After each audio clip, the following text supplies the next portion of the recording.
Wings അക്കാദമിയുടെ online ക്ലാസ്സുകളിലോട്ട് എല്ലാവർക്കും സ്വാഗതം. നമ്മൾ ഇന്ന് +1 ബോട്ടണിയിലെ പ്ലാൻ കിങ്ഡം ആണ് ഡിസ്കസ് ചെയ്യാൻ പോകുന്നത്. ഈ ചാപ്റ്റർ നിങ്ങൾക്ക് അറിയാം, നമുക്ക് എന്ത് ചെയ്യാം, വേണമെങ്കിൽ 3ആയിട്ട് ക്ലാസിഫൈ ചെയ്യാം. പഠിക്കാൻ എളുപ്പത്തിൽ നമുക്ക് 3ആയിട്ട് ഈ ചാപ്റ്ററിനെ തിരിക്കാം. ആദ്യത്തെ പോർഷൻ എന്താണ്? Plan classification. രണ്ടാമത്തതോ ടാക്സോണമി എന്ന് പറയുന്ന ഒരു ടോപ്പിക് പഠിക്കാനുണ്ട്. മൂന്നാമത്തേതാണ് ഈ ചാപ്റ്ററിന്റെ മേജർ പോർഷൻ, അതായത് കൂടുതൽ ചോദ്യങ്ങൾ ചോദിക്കുന്നത് ആ ഒരു ഭാഗത്തു നിന്നാണ്. അത് നിങ്ങൾക്ക് അറിയാം, പ്ലാൻ കിങ്ഡത്തിനെ നമ്മൾ 5 ഗ്രൂപ്പായിട്ട് തിരിച്ചിട്ടുണ്ട്. ആ ഓരോ ഗ്രൂപ്പിനെ ഡിസ്കസ് ചെയ്യുന്നതാണ് നമ്മുടെ മൂന്നാമത്തെ ഭാഗം എന്ന് പറയുന്നത്. ഈ ഫസ്റ്റ് പോർഷനിൽ നിന്നാണ് കൂടുതലും 1 മാർക്ക് അല്ലെങ്കിൽ 2 മാർക്കിനുള്ള ക്വസ്റ്റ്യൻസ് ചോദിക്കാറ്. ഇത് പഠിക്കാനും സിമ്പിൾ ആണ്. നോക്കിയേ, ആദ്യത്തെ ക്ലാസിഫിക്കേഷൻ എന്താ? Artificial system of classification. അതായത് ആദ്യമായിട്ട് പ്ലാന്റ്സിനെ എങ്ങനെ ക്ലാസിഫൈ ചെയ്യണമെന്ന് ആർക്കും ഒരു ഐഡിയ ഉണ്ടായിരുന്നില്ല. അങ്ങനെ ഇരിക്കുന്ന സമയത്ത് ലിനയസ് എന്ന് പറയുന്ന സയന്റിസ്റ്റ്, ഇത് നിങ്ങൾ ഓൾറെഡി ഇപ്പൊ +1ലും +2ലും കേൾക്കുന്ന സയന്റിസ്റ്റിന്റെ പേരാണ് ലിനയസ് എന്ന് പറയുന്നത്. ആദ്യമായിട്ട് ഈ ലിനയസ് എന്ന് പറയുന്ന സയന്റിസ്റ്റ് ആണ് ഈ പ്ലാന്റ്സിനെ ക്ലാസിഫൈ ചെയ്യാനായിട്ട് മുന്നോട്ട് വന്നത്. ഫസ്റ്റ് പോയിന്റ് നോക്കിയടാ, ഇതാണ് ആദ്യമായിട്ട് ചെയ്ത ക്ലാസിഫിക്കേഷൻ. അതാണ് ഫസ്റ്റ് ആയിട്ട് നിങ്ങൾ എഴുതേണ്ടത്, അതായത് ഏർലിയർ സിസ്റ്റം ഓഫ് ക്ലാസിഫിക്കേഷൻ. രണ്ടാമത്തെ പോയിന്റ് നോക്കിയേ, യൂസ് വെജിറ്റേറ്റീവ് ക്യാരക്ടേഴ്സ്. എന്താണ് ഈ വെജിറ്റേറ്റീവ് ക്യാരക്ടേഴ്സ് എന്ന് പറഞ്ഞാല്? അതായത് ഈ പ്ലാന്റിന്റെ വെജിറ്റേറ്റീവ് ക്യാരക്ടേഴ്സ് എന്ന് പറയുമ്പോൾ അതിന്റെ സ്റ്റെം, ലീഫ്, അതേപോലെ തന്നെ റൂട്ട്, ലീഫിന്റെ ഷേപ്പ്, അതൊക്കെയാണ് ഈ വെജിറ്റേറ്റീവ് ക്യാരക്ടേഴ്സിൽ വരാം. അതൊക്കെ വെച്ച് ക്ലാസിഫൈ ചെയ്ത സിസ്റ്റം ആണ് എന്ത്? Artificial system of classification. നിങ്ങൾക്കറിയാം, നമ്മൾ പുറമേ നോക്കി ഒരാളെ ക്ലാസിഫൈ ചെയ്ത് കഴിഞ്ഞാല് അതിന് ഉറപ്പായിട്ടും എന്തുണ്ടാവും? ഡ്രോബാക്സ് ഉണ്ടാവും. നമുക്ക് ടെക്സ്റ്റ് ബുക്കിൽ 2 ഡ്രോബാക്സ് ആണ് പഠിക്കാനുള്ളത്. എക്സാമിന് ചോദിക്കാറുമുണ്ട് ആർട്ടിഫിഷ്യൽ സിസ്റ്റത്തിന്റെ ഡ്രോബാക്സ് എന്താണെന്ന്. ഒന്നുമില്ല, സിമ്പിൾ ആണ്. നമുക്ക് പഠിക്കാമെന്നില്ല, കാരണം മനസ്സിലാക്കി കഴിഞ്ഞാൽ കിട്ടും. ഒരുമിച്ചുണ്ടായിരുന്ന സ്പീഷീസിനെ അദ്ദേഹം എന്ത് ചെയ്തു? വേറെ വേറെ ഗ്രൂപ്പുകളിലാക്കി. അതായത് പുറമേ ഉള്ള ക്യാരക്ടേഴ്സ് നോക്കിക്കൊണ്ട് ക്ലാസിഫൈ ചെയ്തപ്പോ വന്ന ഡ്രോബാക്സ് ആണ് ഇതൊക്കെ. പിന്നെ രണ്ടാമത്തെ പോയിന്റ് നോക്കിയടാ, give equal weightages to vegetative and sexual characters. Sexual characters എന്ന് പറയുമ്പോൾ പ്ലാന്റിന്റെ കേസിൽ ഗൈനീഷ്യം ആൻഡ് ആൻഡ്രീഷ്യം, അതാണ് സെക്ഷൽ ക്യാരക്ടേഴ്സ് എന്ന് പറയുന്നത്. ഓക്കെ, ഇനി രണ്ടാമത്തെ ക്ലാസിഫിക്കേഷൻ എന്താ? ആർട്ടിഫിഷ്യൽ ഉണ്ടെങ്കിൽ അതിന് ഓപ്പോസിറ്റ് ആയിട്ടുള്ള എന്തും ഉണ്ടാവും? നാച്ചുറലും ഉണ്ടാവും. പക്ഷെ നാച്ചുറലിന് കുറച്ചും കൂടിയും അഡ്വാൻസ്ഡ് ആണ്. അതായത് ആർട്ടിഫിഷ്യലില് നമ്മൾ പുറമേ ഉള്ള ക്യാരക്ടേഴ്സ് മാത്രമാണ് നോക്കിയതെങ്കിൽ അത് നാച്ചുറലിലോട്ട് വന്നപ്പോ എന്തായി? Both internal and external characters, അതായത് എക്സ്റ്റേണൽ ക്യാരക്ടേഴ്സിനും ഇന്റേണൽ ക്യാരക്ടേഴ്സിനും ഈക്വൽ വെയിറ്റേജ് കൊടുത്തുകൊണ്ടാണ് ഏത് ക്ലാസിഫിക്കേഷൻ ചെയ്തിരിക്കുന്നത്? നാച്ചുറൽ സിസ്റ്റം ഓഫ് ക്ലാസിഫിക്കേഷൻ ചെയ്തിരിക്കുന്നത്. ഇനി ഇന്റേണൽ ഫീച്ചേഴ്സ് ആണ് ഈ അടിയിൽ കൊടുത്തിരിക്കുന്നത്. നിങ്ങൾക്ക് ടെക്സ്റ്റ് ബുക്കിൽ കുറച്ചധികം ഫീച്ചേഴ്സ് കൊടുത്തിട്ടുണ്ട്. പക്ഷെ മക്കൾ എന്ത് ചെയ്യാം? മാക്സിമം ഒരു 2 എണ്ണമെങ്കിലും ഓർത്തിരിക്കാൻ ശ്രമിക്കണം. ഇതിനകത്ത് അനാട്ടമി എല്ലാവർക്കും അറിയാം.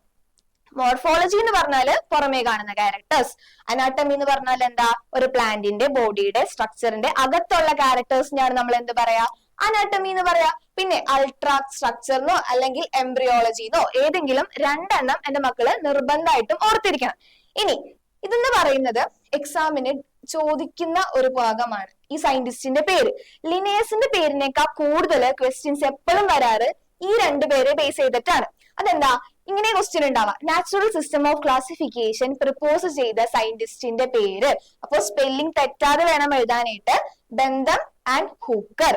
ഇതാണ് 2 ക്ലാസിഫിക്കേഷനെ പറ്റി പഠിക്കാനുള്ളത്. ഇത് സിമ്പിൾ ആണ്. ആർട്ടിഫിഷ്യൽ എന്ന് പറയുമ്പോൾ എക്സ്റ്റേണൽ ക്യാരക്ടേഴ്സ് ബേസ് ചെയ്തിട്ട്, നാച്ചുറൽ എന്ന് പറയുമ്പോൾ ഇന്റേണൽ ക്യാരക്ടേഴ്സ് ബേസ് ചെയ്തിട്ട്.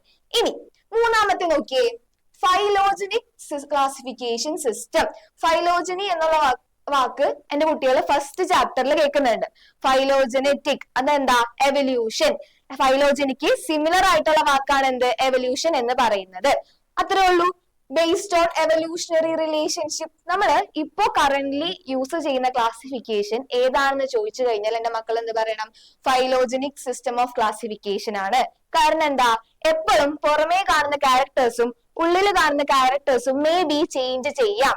പക്ഷേ ഈ എവല്യൂഷൻ, അതായത് എവല്യൂഷണറി റിലേഷൻഷിപ്പുകൾ ഒരിക്കലും ചേഞ്ച് ആവില്ല. അതുകൊണ്ടാണ് നമ്മൾ ഇപ്പോഴും ഈ സിസ്റ്റം ഫോളോ ചെയ്യുന്നത്. പിന്നെ ഇതൊരു മെയിൻ പോയിന്റ് ആണ്. വായിച്ചേടാം. Same taxa have a common ancestors. അതായത് ഒരു ടാക്സയിലുള്ള ഓർഗാനിസങ്ങൾക്ക് എപ്പോഴും ഒരു കോമൺ ആൻസിസ്റ്റേഴ്സ് ആയിരിക്കും. ഇപ്പൊ ഒരു ടാക്സയിലുള്ള ഓർഗാനിസങ്ങൾക്ക് എപ്പോഴും എന്തായിരിക്കും, ഒരു കോമൺ ആൻസിസ്റ്റേഴ്സ് ആയിരിക്കും ഉണ്ടാവുക. ഈ രണ്ട് പോയിന്റ് ആണ് ഫൈലോജനറ്റിക് ക്ലാസിഫിക്കേഷൻ ചോദിച്ചു കഴിഞ്ഞാൽ എന്റെ കുട്ടികൾ എഴുതേണ്ടത് കേട്ടോ. സെക്കൻഡ് വൺ, ഫസ്റ്റ് പോർഷൻ ഇത്രേ ഉള്ളൂ. ക്ലാസിഫിക്കേഷൻ എന്ന് പറഞ്ഞാൽ എന്താ, 3 ടൈപ്സ് ക്ലാസിഫിക്കേഷൻസ് ഉണ്ട്. ആ മൂന്നെണ്ണത്തിന് എഴുതാൻ പറ്റിയ 2 പോയിന്റ്സും നിങ്ങൾ നോട്ട് ചെയ്ത് വെക്കാം. ഇനി സെക്കൻഡ് ടോപ്പിക് ആണ് ബ്രാഞ്ചസ് ഓഫ് ടാക്സോണമി. എന്താടാ, ബ്രാഞ്ചസ് ഓഫ് ടാക്സോണമി. ഇതിനകത്തും അതെ 3 എണ്ണാണ് ഉള്ളത്. സിമ്പിൾ ആണ്. Numerical taxonomy, cytotaxonomy, chemotaxonomy. ഇത് പഠിക്കുക പോലും വേണ്ട, ഹെഡിങ് വെച്ചിട്ട് നമുക്ക് പോയിന്റ്സ് എഴുതാൻ പറ്റും. നോക്കിയേ, ന്യൂമറിക്കൽ ടാക്സോണമി. ന്യൂമറിക്കൽ എന്താ, നമ്പേഴ്സ്, അത്രേ ഉള്ളൂ. മൂന്നാമത്തെ പോയിന്റ് നിങ്ങൾ ആദ്യം നോക്കിയേ, നമ്പേഴ്സും കോഡ്സും ക്യാരക്ടേഴ്സിന് കൊടുത്തിട്ടുണ്ട്. ക്യാരക്ടേഴ്സ് എഴുതാൻ കിട്ടിയില്ലെങ്കിലും എന്ത് എഴുതണം, numbers and codes are given എങ്കിലും എന്റെ കുട്ടികൾ എഴുതണം. ഇനി അടുത്തൊരു ഇമ്പോർട്ടന്റ് പോയിന്റ് ആണ് based on all observed characters. Numerical ടാക്സോണമിയിൽ നമ്മൾ എല്ലാ ഒബ്സർവ്ഡ് ആയിട്ടുള്ള എല്ലാ ക്യാരക്ടേഴ്സിനെയും യൂസ് ചെയ്തിട്ടുണ്ട്. And the most important point ആണ് ഇത്. ന്യൂമറിക്കൽ ടാക്സോണമി നമ്മൾ ആരുടെ ഹെൽപ്പോട് കൂടിയാണ് ചെയ്യുന്നത്? ഇത്ര ആലോചിച്ചാൽ മതി. നമ്പേഴ്സും കോഡ്സ് ഒക്കെ ഉണ്ട്, അത് നമുക്ക് ബുക്കിൽ എഴുതി വെക്കുന്നേക്കാളും എന്തായിരിക്കും എളുപ്പം, ഒരു കമ്പ്യൂട്ടറിൽ ഫീഡ് ചെയ്യുന്നതല്ലേ സിമ്പിൾ. അതുകൊണ്ട് തന്നെ കമ്പ്യൂട്ടർ യൂസ് ചെയ്തിട്ടായിരിക്കും നമ്മൾ ന്യൂമറിക്കൽ ടാക്സോണമി ചെയ്തിരിക്കുന്നത്. അങ്ങനെ ഓർത്ത് വെക്കാൻ പറ്റില്ലേ? പിന്നെ ഇത് നോക്കിയടാ, എല്ലാ ക്യാരക്ടേഴ്സിനും ഈക്വൽ വെയിറ്റേജസ് കൊടുത്തിട്ടുണ്ട്. അതായത് ഇന്റേണൽ ആണെങ്കിലും എക്സ്റ്റേണൽ ആണെങ്കിലും, അതെന്താ അനാട്ടമി ഓർ മോർഫോളജി ആയിക്കോട്ടെ, എല്ലാവർക്കും ഈക്വൽ വെയിറ്റേജ് ആണ് ഈ ന്യൂമറിക്കൽ ടാക്സോണമിയിൽ നമ്മൾ കൊടുത്തിട്ടുള്ളത്. ഇനി സെക്കൻഡ് വൺ എന്താ, സൈറ്റോ ടാക്സോണമി. സൈറ്റോ എന്ന് പറഞ്ഞാൽ എന്താടാ? സൈറ്റോ എന്ന് പറഞ്ഞാൽ അതിന്റെ അർത്ഥം സെൽ എന്നാണ്. സൈറ്റോ എന്ന് പറഞ്ഞാൽ എന്താ അർത്ഥം? സെൽ. അത്രേ ഉള്ളൂ. ബേസ്ഡ് ഓൺ, ഇപ്പൊ പേര് നോക്ക്, സൈറ്റോ ടാക്സോണമി. ഫസ്റ്റ് പോയിന്റ് നിങ്ങൾ എന്താ എഴുതാ, based on cytological informations. First point കിട്ടി. ഇനി എന്താണ് ഈ സൈറ്റോളജിക്കൽ ഇൻഫോർമേഷൻ എന്ന് പറഞ്ഞാല്?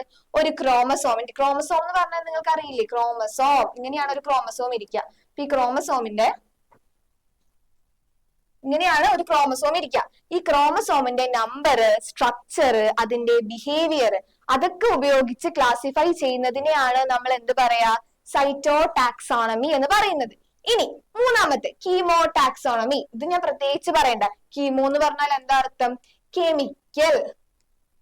എന്താണ് അർത്ഥം? കെമിക്കൽ. കെമിക്കൽ എന്നാണ് കീമോയുടെ അർത്ഥം. അത്രേ ഉള്ളൂ. Based on chemical constituents. അതായത് ഇപ്പൊ നമ്മൾ 2 പ്ലാന്റിനെ എടുത്തു. ആ പ്ലാന്റിനെ നമുക്ക് ക്ലാസിഫൈ ചെയ്യാൻ പറ്റുന്നില്ല, കാരണം എല്ലാം സെയിം ആണെന്ന് വിചാരിക്കും. അപ്പൊ നമ്മൾ എന്ത് ചെയ്യും, ആ പ്ലാന്റ്സിന്റെ അകത്തുള്ള കെമിക്കൽസിനെ എടുക്കും, എന്നിട്ട് നോക്കും ആ കെമിക്കൽസ് എന്തൊക്കെ കാരണങ്ങൾ കൊണ്ടാണ് ഡിഫറെന്റ് ആയിട്ടുള്ളത്. അതിനെയാണ് എന്ത് പറയാ, കെമിക്കൽ കോൺസ്റ്റിറ്റ്യുവൻസ് എന്ന് പറയുന്നത്. കെമിക്കൽ കോൺസ്റ്റിറ്റ്യുവൻസിന്റെ ബേസിസിൽ ക്ലാസിഫൈ ചെയ്യുന്നതിനെയാണ് നമ്മൾ എന്ത് പറയാ, കീമോ ടാക്സോണമി എന്ന് പറയാ. ഇത്രേ ഉള്ളൂ. നമ്മുടെ ചാപ്റ്ററിലെ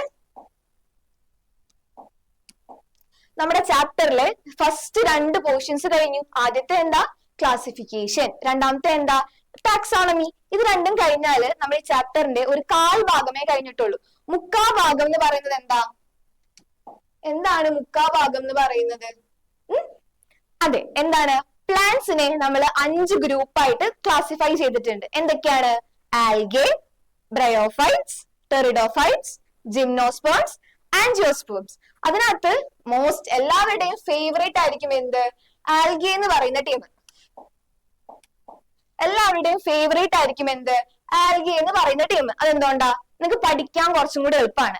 ടെക്സ്റ്റ് ബുക്കിൽ നോക്കി കഴിഞ്ഞാൽ കുറെ വാരി വലിച്ച് എഴുതിയിട്ടുണ്ട്. എന്റെ കുട്ടികൾ അത് പഠിക്കണ്ട, ഈ ടേബിൾ നോക്കിയാൽ മതി. ഈ ടേബിളില് മിസ് എല്ലാം ഇൻക്ലൂഡ് ചെയ്തിട്ടുണ്ട്.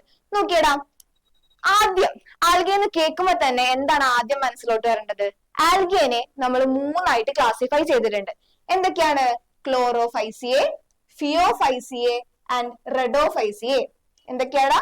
Chlorophyceae, ഫിയോഫൈസിയെ and റെഡോഫൈസിയെ. ഇനി ഇത് മറന്നു പോകുന്ന കുട്ടികൾ ഉണ്ടെങ്കിൽ ഇങ്ങനെ ആലോചിച്ചാൽ മതി, CPR.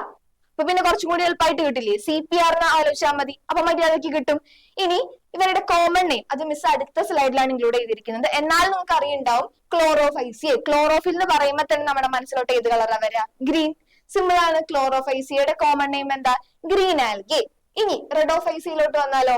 റെഡോഫൈസിയെ start with R. എന്ന് പറയുമ്പോൾ തന്നെ എന്തായിരിക്കും? Red algae. ഇനി ഫിയോഫൈസി ആണ് ചിലപ്പോൾ കൺഫ്യൂഷൻ വരാൻ ചാൻസ് ഉള്ളത്. ഫിയോഫൈസി എന്തായിരിക്കും? ഫിയോഫൈസിയെ ഇങ്ങനെ ആലോചിച്ചാൽ മതി, സ്റ്റാർട്ട് വിത്ത് പി. അപ്പൊ എന്തായിരിക്കും? Brown algae.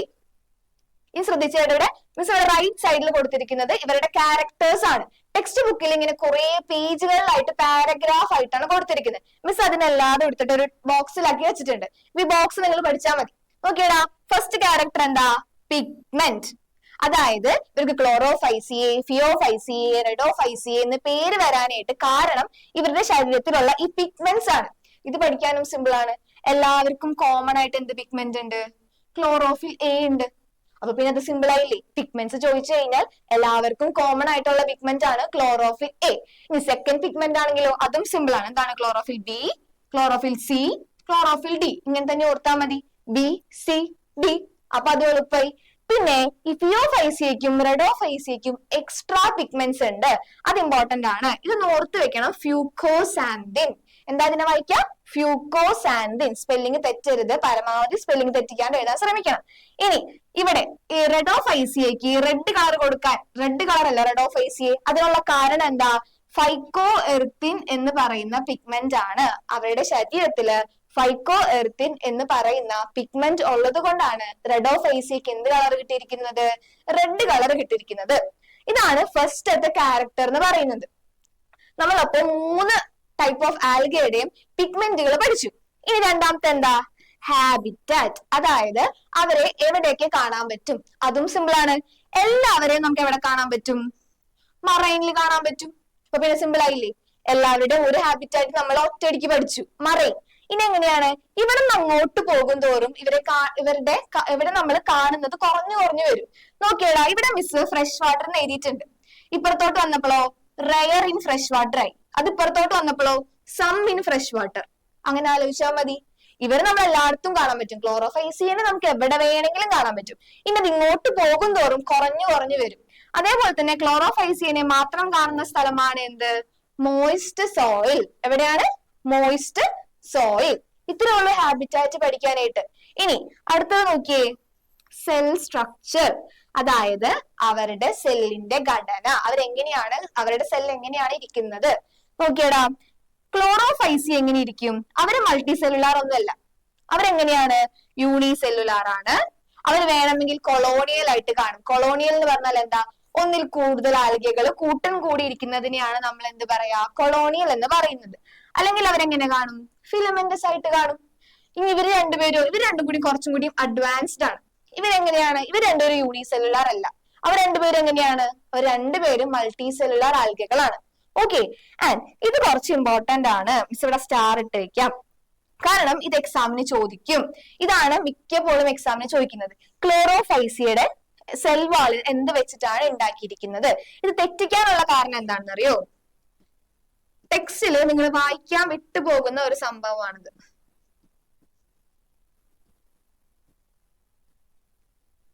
നോക്കിയടാ, പെക്ടോസ്, സെല്ലുലോസ്. നിങ്ങൾ ഇത് തിരിച്ചു പഠിക്കും. അതായത് സെൽവാൾ എന്ന് പറയുമ്പോൾ അത് ഔട്ടറും ഉണ്ട് ഇന്നറും ഉണ്ട്. ഇങ്ങനെ പഠിച്ചാൽ മതി. OP, outer പെക്ടോസ്. അതായത് സെൽവാളിന്റെ ഔട്ടർ സൈഡിൽ കാണുന്നതാണ് പെക്ടോസ്. ഇനി IC എന്ന് പഠിച്ചോ. അപ്പൊ എളുപ്പമായില്ലേ? ഇന്നർ സൈഡിൽ കാണുന്നതാണ് എന്ത്? സെല്ലുലോസ്. പിന്നെ നിങ്ങൾക്ക് പഠിക്കാൻ വേണ്ടി ഒരു എളുപ്പം കൂടി ഉണ്ട്. നോക്കിയേ, നോക്കിയടാ, എല്ലാവരുടെയും ഇന്നർ സൈഡിൽ എന്ത് കാണും? സെല്ലുലോസ് കാണും. അപ്പൊ എളുപ്പമായില്ലേ? ഇന്നർ എല്ലാവരുടെയും സെല്ലുലോസ് ആണ്. ഔട്ടർ മാത്രം പഠിച്ചാൽ മതി. അതിൽ നിങ്ങൾക്ക് എക്സാമിന് സ്ഥിരം ചോദിക്കുന്നത് വമ്മാരെയാണ്. ക്ലോറോഫൈസിയയുടെ ഔട്ടറും ഇന്നറും ആണ് നിങ്ങൾക്ക് എപ്പോഴും എക്സാമിന് ചോദിക്കാറ്. അത് പഠിക്കാനായിട്ട് മിസ് ഇവിടെ എഴുതി വെക്കാം. OP, അതായത് ഔട്ടർ പെക്ടോസ്, ഇന്നർ സെല്ലുലോസ്. പക്ഷെ ഇതൊന്നും അങ്ങനെ പഠിച്ചിട്ട് കിട്ടില്ല കേട്ടാ. കാരണം എന്താ? ഇവരുടെ ഔട്ടറിൽ കാണുന്ന സബ്സ്റ്റൻസിന് നമ്മൾ എന്താ പറയാ? ആൽഗിൻ. എന്താടാ പറയാ? ആൽഗിൻ. ഇന്നറിൽ ഇവർക്കും സെല്ലുലോസ് തന്നെയാണ് കാണാം. ഇനി ഇങ്ങോട്ട് വന്നാലോ, ഇവരുടെയും ഇന്നറിൽ എന്താ കാണാ? സെല്ലുലോസ് ആണ് കാണാ. പക്ഷെ ഇവരുടെ ഔട്ടറിൽ കാണുന്നത് കുറച്ച് ബുദ്ധിമുട്ടുള്ള സാധനങ്ങളാണ്. സ്പെല്ലിംഗ് തെറ്റിക്കഴിഞ്ഞാൽ കോമ്പൗണ്ട് മാറിപ്പോകും. പരമാവധി അതുകൊണ്ട് സ്പെല്ലിംഗ് തെറ്റാതെ തന്നെ പഠിക്കാം. നോക്കി, പെക്ടിൻ, പെക്ടോസ് അല്ല ട്ടാ, പെക്ടിൻ. രണ്ടാമത്തത് എന്താ? പോളിസൾഫേറ്റ് എസ്റ്റേഴ്സ്. ഇവരാണ് ഔട്ടറിൽ കാണാം. ഇന്നറിൽ ആര് കാണാം? സെല്ലുലോസ്. എല്ലാവരുടെയും ഇന്നറിൽ ആര് തന്നെയാണ്? സെല്ലുലോസ് തന്നെയാണ്. അത് പഠിക്കാൻ എളുപ്പമായില്ലേ? ഇന്നറിൽ എല്ലാവരുടെയും സെല്ലുലോസ് ആണ്, ഔട്ടറിൽ ഉള്ളതാണ് മാറി മാറി പോകുന്നത്. അതിനകത്ത് തന്നെ മോസ്റ്റ് ഇമ്പോർട്ടന്റ് ക്ലോറോഫൈസിയുടെ ആണ് കേട്ടോ. അതൊന്ന് നോട്ട് ചെയ്യണേ. ആൻഡ് നെക്സ്റ്റ് നോക്കിയടാ, അടുത്ത ക്യാരക്ടർ എന്താ? Stored food. എന്താണ്? Stored food. അതായത് ക്ലോറോഫൈസി, ഈ ആൽഗകൾ ഇപ്പൊ നമ്മുടെ ശരീരത്തിൽ നമ്മൾ ഫുഡ് കഴിച്ചു കഴിഞ്ഞാൽ അത് നമ്മുടെ ബോഡിയിൽ സ്റ്റോർ ചെയ്യും. അതേപോലെ തന്നെയാണ് ഈ ആൽഗകളും അല്ലെങ്കിൽ ഏതൊരു ജീവിയും ഫുഡ് കഴിച്ചു കഴിഞ്ഞാൽ അത് അവരുടെ ശരീരത്തിൽ സ്റ്റോർ ചെയ്യപ്പെടും. അങ്ങനെ സ്റ്റോർ ചെയ്യുന്ന ഫുഡിന് ഓരോരോ പേരുകൾ ഉണ്ടാവും. ക്ലോറോഫൈസിയുടെ ശരീരത്തിൽ ഫുഡ് സ്റ്റോർ ചെയ്ത് കഴിഞ്ഞാൽ അതിനെ വിളിക്കുന്നതാണ് സ്റ്റാർച്ച്. എന്താ വിളിക്കുക? സ്റ്റാർച്ച് എന്ന്. അതിന് ഫിയോഫൈസിയിലോട്ട് വന്നാലോ അതിന്റെ പേര് മാറി. എന്താണ്? Mannitol and laminarin. എന്താണ് വിളിക്കുക? Mannitol and laminarin. ഇനി അത് റെഡോഫൈസിയിലോട്ട് വന്നാലോ അതിന്റെ പേര് വീണ്ടും മാറും. എന്താ ഇതിനെ വിളിക്കുക? ഫ്ലോറീഡിയൻ സ്റ്റാർച്ച്. എന്താ വിളിക്കുക? ഫ്ലോറീഡിയൻ സ്റ്റാർച്ച്. ഇതും മിക്കപ്പോഴും ചോദിക്കുന്ന ക്വസ്റ്റ്യൻസ് ആണ്. നിങ്ങൾക്ക് ഇങ്ങനെ ഫിൽ ഇൻ ദ ബ്ലാങ്ക്സ് പോലെ അല്ലെങ്കിൽ മിക്കപ്പോഴും മാച്ച് ദ ഫോളോയിങ്സ് ആയിട്ട് ഈ ക്വസ്റ്റ്യൻസ് കാണാറുണ്ട്. അതായത് ഈ ആൽഗകളുടെ പേര് ഇങ്ങനെ തരും, ഇപ്പുറത്തെ ഷഫിൾ ചെയ്തിട്ട് ഇവരുടെ ഫുഡും തരും, അതായത് ഇവരുടെ സ്റ്റോർഡ് ഫുഡിന്റെ പേരുകളും തരും. എന്നിട്ട് ഇത് മാച്ച് ചെയ്യാനായിട്ട് മിക്ക സമയങ്ങളിലും ചോദിക്കാറുണ്ട്. അടുത്ത ക്യാരക്ടർ എന്താ നോക്കിയടാ? സൂസ്പോസ്. എന്താണ് ഈ സൂസ്പോസ് എന്ന് പറഞ്ഞാല്? അതായത് അസെക്ഷൽ റീപ്രൊഡക്ഷന്റെ സമയത്ത് എല്ലാ ഓർഗാനിസം, അത് ആൽഗയുടെ കേസ് തന്നെയല്ല, ഏതൊരു ഓർഗാനിസത്തിന്റെ കേസ് ആയാലും അവര് കുറച്ച് സ്പോർസ് റിലീസ് ചെയ്യും. ഓക്കെ, അവര് കുറച്ച് സ്പോർസ് റിലീസ് ചെയ്യും. ഈ സ്പോർസിന് അനങ്ങാൻ പറ്റുന്നുണ്ടെങ്കിൽ അത് നമ്മൾ എന്താ സയൻസിൽ പറയാം? If they are motile. അവര് മോട്ടൈൽ ആണെങ്കിൽ നമ്മൾ അവരെന്ത് പറയും? സൂസ്പോസ് എന്നാണ് പറയുന്നത്. ഇത് നോക്കിയേ, ക്ലോറോഫൈസിയുടെ കാര്യത്തിലാണ് നോക്കിയേ, 2 to 8 ഈക്വൽ. അതായത് 2 മുതൽ 8 വരെയും സ്പോർസിനെ കാണാൻ പറ്റും. പിന്നെ അവരുടെ ഫ്ലജല്ലയുടെ പ്രത്യേകത എന്തായിരിക്കും? ഈക്വൽ സൈസ്ഡ് ആയിരിക്കും. എന്തായിരിക്കും? ഈക്വൽ സൈസ്ഡ് ആയിരിക്കും. പിന്നെ എന്താണ് ഈ അപ്പിക്കൽ എന്ന് പറഞ്ഞിട്ടുണ്ടെങ്കിൽ? അതായത് ഇതാണ് ഒരു ഗ്രീൻ ആൽഗി എന്ന് വിചാരിക്കും. ഇവർക്ക് 2 മുതൽ 8 വരെയും ഫ്ലജല്ല കാണാം. അത് രണ്ടിനും ഈക്വൽ സൈസ് ആയിരിക്കും. പിന്നെ എവിടെയായിരിക്കും? അപ്പിക്കൽ, അതായത് ആൽഗയുടെ മേൽഭാഗത്ത് മുകളിലാണ് എന്ത് കാണാം? ഫ്ലജല്ല കാണുന്നത്. ഇനി ഫിയോഫൈസിയുടെ കേസ് നോക്കിയേ, 2 lateral, unequal and pear shaped. എന്താണ് ഈ പിയർ ഷേപ്പ് എന്ന് പറഞ്ഞിട്ടുണ്ടെങ്കിൽ? നിങ്ങൾക്ക് അറിയാം അല്ലെ, പിയർ കേട്ടിട്ടില്ല? ഇത് ഇങ്ങനെ ഒരു ഷേപ്പ് ആയിരിക്കും ഉള്ളത്. അതെന്തായിരിക്കും? ലാറ്ററൽ സൈഡിലായിരിക്കും. അതായത് ഇവിടെ ആയിരിക്കും ഫ്ലജല്ലി ഉണ്ടാവുക. അതിന് ഈക്വൽ സൈസ് ആയിരിക്കോ? അല്ല, അൺഈക്വൽ സൈസ് ആയിരിക്കും. അൺഈക്വൽ സൈസ് ആണ്. അതേപോലെ തന്നെ ലാറ്ററൽ സൈഡിലായിരിക്കും കാണുക. പിന്നെന്താ? പിന്നെന്തായിരിക്കും അവരുടെ ഷേപ്പ്? പിയർ ഷേപ്ഡ് ആയിരിക്കും. ഇതെപ്പോഴും എക്സാമിന് ചോദിക്കുന്ന ക്വസ്റ്റ്യൻസ് ആണ് കേട്ടോ. കാരണം എന്താ? ഇവിടെ രണ്ടോടത്തും ഡിഫറൻസ് ഉണ്ട്. പിന്നെ ഏറ്റവും ഇമ്പോർട്ടന്റ് ആയിട്ട് നോക്കിയടാ, റെഡ് ആൽഗകൾക്ക് അല്ലെങ്കിൽ റെഡോഫൈസിയക്ക് എന്തില്ല? സൂസ്പോസ് ഇല്ല. അവർക്ക് സൂസ്പോസ് ആബ്സെന്റ് ആണ്. ഇത് നോക്കിയേ, ഈ എല്ലാ ക്യാരക്ടേഴ്സും ഒന്നും കൂടി നോക്കിയേ. Pigment, habitat, cell structure, cell wall, stored food and last one is സൂസ്പോസ്. ഈ ക്യാരക്ടേഴ്സ് പഠിച്ചു കഴിഞ്ഞാൽ ആൽഗയെ കുറിച്ചുള്ള എല്ലാ പോർഷൻസും കവർ ആവും. ഓക്കെ, ഇനി നെക്സ്റ്റ് എന്താ? ഇതെന്താണ്? ഐസോഗമി എന്ന് കേട്ടിട്ടുണ്ടോ? ഐസോഗമി എന്ന് കേട്ടിട്ടുണ്ടോ നിങ്ങള്? മിസ് പറഞ്ഞില്ലേ 2 സ്പോർസ് ഉണ്ടാവുന്നത്. അതായത് ഒരു മെയിൽ സ്പോറും ഉണ്ടാവും, ഒരു ഫീമെയിൽ സ്പോറും ഉണ്ടാവും. ഒരു മെയിൽ സ്പോറും ഉണ്ടാവും, അതേപോലെ തന്നെ ഫീമെയിൽ സ്പോറും ഉണ്ടാവും. ഇവർ രണ്ടുപേരുടെയും സൈസ് സെയിം ആണെങ്കിൽ നമ്മൾ അവരെന്ത് വിളിക്കും? ഐസോഗമി എന്ന് വിളിക്കും. ഐസോ എന്ന് പറഞ്ഞാൽ എന്താ? ഐസോ എന്ന് പറഞ്ഞാൽ സെയിം എന്നാണ് അർത്ഥം. ഇനി അവര് ഡിസിമിലർ ആണെങ്കിലോ? അവര് ഡിസിമിലർ ആണെങ്കിൽ നമ്മൾ അവരെന്ത് വിളിക്കും? അനൈസോഗമി എന്ന് വിളിക്കും. അതായത് മെയില് വലുതും ഫീമെയില് ചെറുതുമാണെങ്കിൽ നമ്മൾ അവരെന്ത് വിളിക്കും? അനൈസോഗമി എന്ന് വിളിക്കും. ഇത് നോക്കിയേ, ഇവരുടെ പ്രത്യേകത എന്താണെന്ന് നോക്കിയേ. ഇവിടെ ഫീമെയിൽ, എഗ് എന്ന് പറഞ്ഞാൽ ഫീമെയിൽ ട്ടോ. ഇവിടെ ഫീമെയിലിന്റെ കേസ് നോക്കിയേ. ഫീമെയിലിന് ഫ്ലജല്ല ഉണ്ടോ? ഇല്ല, ഫ്ലജല്ല ആബ്സെന്റ് ആണ്. ഫീമെയിലിന് ഫ്ലജല്ല ആബ്സെന്റും മെയിലിന് ഫ്ലജല്ല പ്രസന്റും ആണെങ്കിൽ നമ്മൾ അവരെന്ത് വിളിക്കും? ഊഗമി എന്ന് വിളിക്കും. എന്താ പറയാ? ഊഗമി. ഇതിൽ പഠിക്കേണ്ട എന്താന്ന് വെച്ച് കഴിഞ്ഞാൽ ഗ്രീൻ ആൽഗകൾക്കും ഗ്രീനും റെഡ് അല്ല കേട്ടാ, ഗ്രീനും ബ്രൗൺ ആൽഗകൾക്ക് ഇത് മൂന്നും കാണും. പക്ഷെ എന്താ, നമ്മള് റെഡ് ആൽഗയിലേക്ക് വന്നു കഴിഞ്ഞാല് അവർക്ക് എന്ത് മാത്രമേ ഉണ്ടാവുള്ളൂ? അവർക്ക് ഊഗമി മാത്രമേ പ്രസന്റ് ആയിട്ട് ഉണ്ടാവുള്ളൂ. ബാക്കി ഗ്രീൻ ആൽഗയ്ക്കും ബ്രൗൺ ആൽഗയ്ക്കും നോക്കുകയാണെങ്കിൽ അവർക്ക് ഐസോഗമി ഉണ്ടാവും, അനൈസോഗമി ഉണ്ടാവും, ഊഗമി ഉണ്ടാവും. റെഡ് ആൽഗകൾക്ക് ആകെ എന്ത് മാത്രമേ ഉണ്ടാവുള്ളൂ? ഊഗമി മാത്രമേ ഉണ്ടാവുള്ളൂ. കാരണം എന്താ? കാരണം നമ്മൾ ആ ബോക്സിൽ പഠിച്ചിട്ടുണ്ട്. എന്താ കാരണം? അവർക്ക് സൂസ്പോസ് ആബ്സെന്റ് ആണ്. അതുകൊണ്ടാണ് അവർക്ക് എന്ത് മാത്രം ഉള്ളത്? ഊഗമി മാത്രം പ്രസന്റ് ആയിട്ടുള്ളത്. കാരണം നോക്കി, ഇവിടെ എല്ലാവർക്കും എന്തുണ്ട്? ഫ്ലജെല്ല ഉണ്ട്. അതുകൊണ്ട് ഇത് ഓർത്ത് വെക്കുക, റെഡ് ആൽഗകൾക്ക് ഐസോഗമിയും അനൈസോഗമിയും ആബ്സെന്റ് ആണ്. ഇനി നെക്സ്റ്റ് ടോപ്പിക് എന്താ? എക്സാമ്പിൾസ്. എന്താന്ന് നോക്കി, എക്സാമ്പിള് മൊത്തം പഠിക്കണമെന്ന് മിസ് പറയുന്നില്ല. പക്ഷെ എല്ലാത്തിന്റെയും 1-2 എക്സാമ്പിൾസ് എങ്കിലും ഓർത്ത് വെക്കണം. പ്രത്യേകിച്ച് ആൽഗയുടെ. ബ്രയോഫൈറ്റ്സിന്റെ നിങ്ങൾ അറിഞ്ഞിരുന്നാൽ മതി. പക്ഷെ ആൽഗയുടെ മാക്സിമം ഒന്ന് ഓർത്ത് വെക്കാൻ ശ്രമിക്കുക. ഇത് നോക്കിയേ, ഗ്രീൻ ആൽഗയുടെ പഠിക്കാൻ നിങ്ങൾക്ക് സിമ്പിളാ. SUVCC ഇങ്ങനെ തന്നെ ഓർത്താൽ മതി. SUVCC എന്ന് ഓർത്തോ, അത് അങ്ങനെ ഓർത്താൽ മതി. SUVCC. Spirogyra, Ulothrix, Volvox, Chlamydomonas, Chara. ഇതിനേക്കാൾ കൂടുതൽ എക്സാമിന് ചോദിച്ചു കണ്ടിരിക്കുന്നത് ബ്രൗൺ ആൽഗകളെയാണ്. എന്താടാ? ബ്രൗൺ ആൽഗകൾ. ഇത് നിങ്ങൾ ഇങ്ങനെ പഠിച്ചാൽ മതി. നോക്കിയേ, ഇതിന്റെ എല്ലാത്തിനെയും നോക്കിയേ, SELFD. സെൽഫ് ഡി എന്ന് പഠിച്ചാൽ മതി. എന്താ പഠിക്കുക? Self D. S for Sargassum, E for Ectocarpus, L for Laminaria, F for Fucus, D for Dictyota. ഇനി റെഡ് ആൽഗകളാണെങ്കിലോ, റെഡ് ആൽഗകൾ നോക്കിയാടാ, G2 P2 എന്ന് പഠിച്ചോ. G2 P2.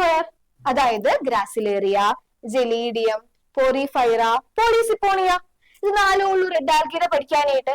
ഇതൊന്നും നിങ്ങൾ അറിഞ്ഞിരിക്കണം. കാരണം എങ്ങാനും മാച്ച് ദ ഫോളോയിങ് ചോദിച്ചാലോ, റെഡ് ആൽഗകളും റെഡ്, ബ്രൗൺ, ഗ്രീൻ തന്നിട്ട് മാച്ച് ദ ഫോളോയിങ് ചോദിച്ചാലോ. അതുകൊണ്ട് മക്കൾ സ്പെല്ലിംഗ് പഠിക്കാൻ ബുദ്ധിമുട്ടാണെങ്കിൽ ഇത് കണ്ടു കഴിഞ്ഞാൽ നിങ്ങൾക്ക് മനസ്സിലാവണം ഇത് ഏത് ആൽഗയിൽ വരുന്നതാണ്. ഓക്കെ, ഇനി നെക്സ്റ്റ് ഇത് കണ്ടിട്ടുണ്ടോ നിങ്ങൾ? ടെക്സ്റ്റ് ബുക്കിലുള്ള പിക്ചേഴ്സ് ആണിത്. ഇത് കണ്ടിട്ടുണ്ടോ? നോക്കിയേ, ടെക്സ്റ്റ് ബുക്കില് ആൽഗയുടെ എക്സാമ്പിൾസ് ആണ്. ഇത് ഓർത്ത് വെക്കാൻ മിസ് ഒരു കോഡ് പറഞ്ഞ. ഇതെങ്ങനെയാ ഇരിക്കുന്നേ? ഇതൊരു വോളിബോൾ പോലല്ലേ ഇരിക്കുന്നേ. അപ്പൊ ഇതിങ്ങനെ ഓർത്താൽ മതി, വോൾവോക്സ്. ആൻഡ് ഇത് നോക്കിയേ, ഇതിങ്ങനെ ഒരു യു ഷേപ്പ് പോലെ ഇരിക്കുന്നില്ലേ? അപ്പൊ അത് യുള്ളോത്രിക്സ്. ആൻഡ് ഇത് ഇങ്ങനെ ഒരു സ്ട്രക്ചർ അല്ലേ? ഇത് ലാമിനേറി ആണ്. എല്ല് പോലത്തെ സ്ട്രക്ചർ അല്ലേ? അത് ലാമിനേറിയ എന്ന് ഓർത്താൽ മതി. ഇത് നോക്കിയേ, എഫ് പോലെ ഇല്ലേ? അതായത് എഫ് എന്നല്ല, എഫിന് കുറച്ച് ബ്രാഞ്ചസ് ഉണ്ട്, അതേപോലെ തന്നെ ഇരിക്കുന്നില്ലേ? അപ്പൊ നമ്മൾ എന്ത് പഠിക്കും? ഇത് ഫ്യൂക്കസ്. ചിലപ്പോ ടെക്സ്റ്റ് ബുക്കിലെ പിക്ചേഴ്സ് ചോദിച്ചിട്ട് ക്വസ്റ്റ്യൻസ് വരാൻ സാധ്യതയുണ്ട്. നിങ്ങൾ NCERTയുടെ പുറത്തുള്ള പിക്ചേഴ്സ് റെഫർ ചെയ്യേണ്ട. ചോദിക്കുന്നുണ്ടെങ്കിൽ എവിടെ ചോദിക്കുള്ളൂ? ടെക്സ്റ്റ് ബുക്കിനെ ചോദിക്കുള്ളൂ. അപ്പൊ ഇത് അടയാളപ്പെടുത്താൻ പഠിച്ചില്ലെങ്കിലും എന്തിനു പഠിക്കണം? ഇത് കണ്ടു കഴിഞ്ഞാൽ ഈ ആൽഗയുടെ പേര് അറിഞ്ഞിരിക്കണം. ഓക്കെ, നെക്സ്റ്റ് എന്താണ്? ആൽഗ കഴിയും. ആൽഗയുടെ ലാസ്റ്റ് ടോപ്പിക് ആണ്. എന്താ? Economic importance of algae. അതായത് ഈ ആൽഗ കൊണ്ട് നമുക്ക് എന്തൊക്കെ ഉപയോഗങ്ങൾ ഉണ്ടാവും, അതാണ് ഈ ടോപ്പിക്കിൽ നമ്മൾ പഠിക്കാം. ഫസ്റ്റ് പോയിന്റ് വായിച്ചേ. എന്താണ് ഫസ്റ്റ് പോയിന്റ്? ഞാൻ പറഞ്ഞു, ആൽഗയിൽ 3 ആൽഗകളിലും കോമൺ ആയിട്ട് കാണുന്ന പിഗ്മെന്റ് ഏതാ? Chlorophyll A. ക്ലോറോഫിൽ എ ഉണ്ടെങ്കിൽ അവർക്ക് എന്തിനുള്ള കഴിവുണ്ടാവും? ഉറപ്പായിട്ടും അവർക്ക് ഫോട്ടോസിന്തസിസ് ചെയ്യാനുള്ള കഴിവുണ്ടാവും. ഇത് കണ്ടിട്ട് ആരും പേടിക്കണ്ട, മിസ് അത് മൊത്തം എടുത്തു വെച്ചതാ. നിങ്ങൾ എന്ത് ചെയ്യുക? ഇത് വായിച്ചിട്ട് മനസ്സിലാവുന്നത് പോയിന്റ് ആക്കി എഴുതിയാൽ മതി. ഫസ്റ്റ് പോയിന്റ് വായിച്ചേടാ. Half of the carbon dioxide fixation on earth is carried out by algae.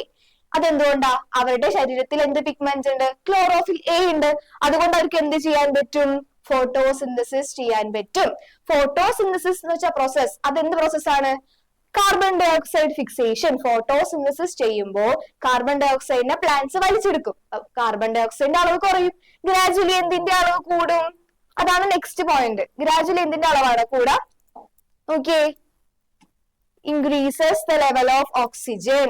അതായത് കാർബൺ ഡൈ ഓക്സൈഡ് ഫിക്സ് ചെയ്യുമ്പോൾ ഓട്ടോമാറ്റിക്കലി ഓക്സിജന്റെ അളവ് കൂടും. അതാണ് സെക്കൻഡ് പോയിന്റ്.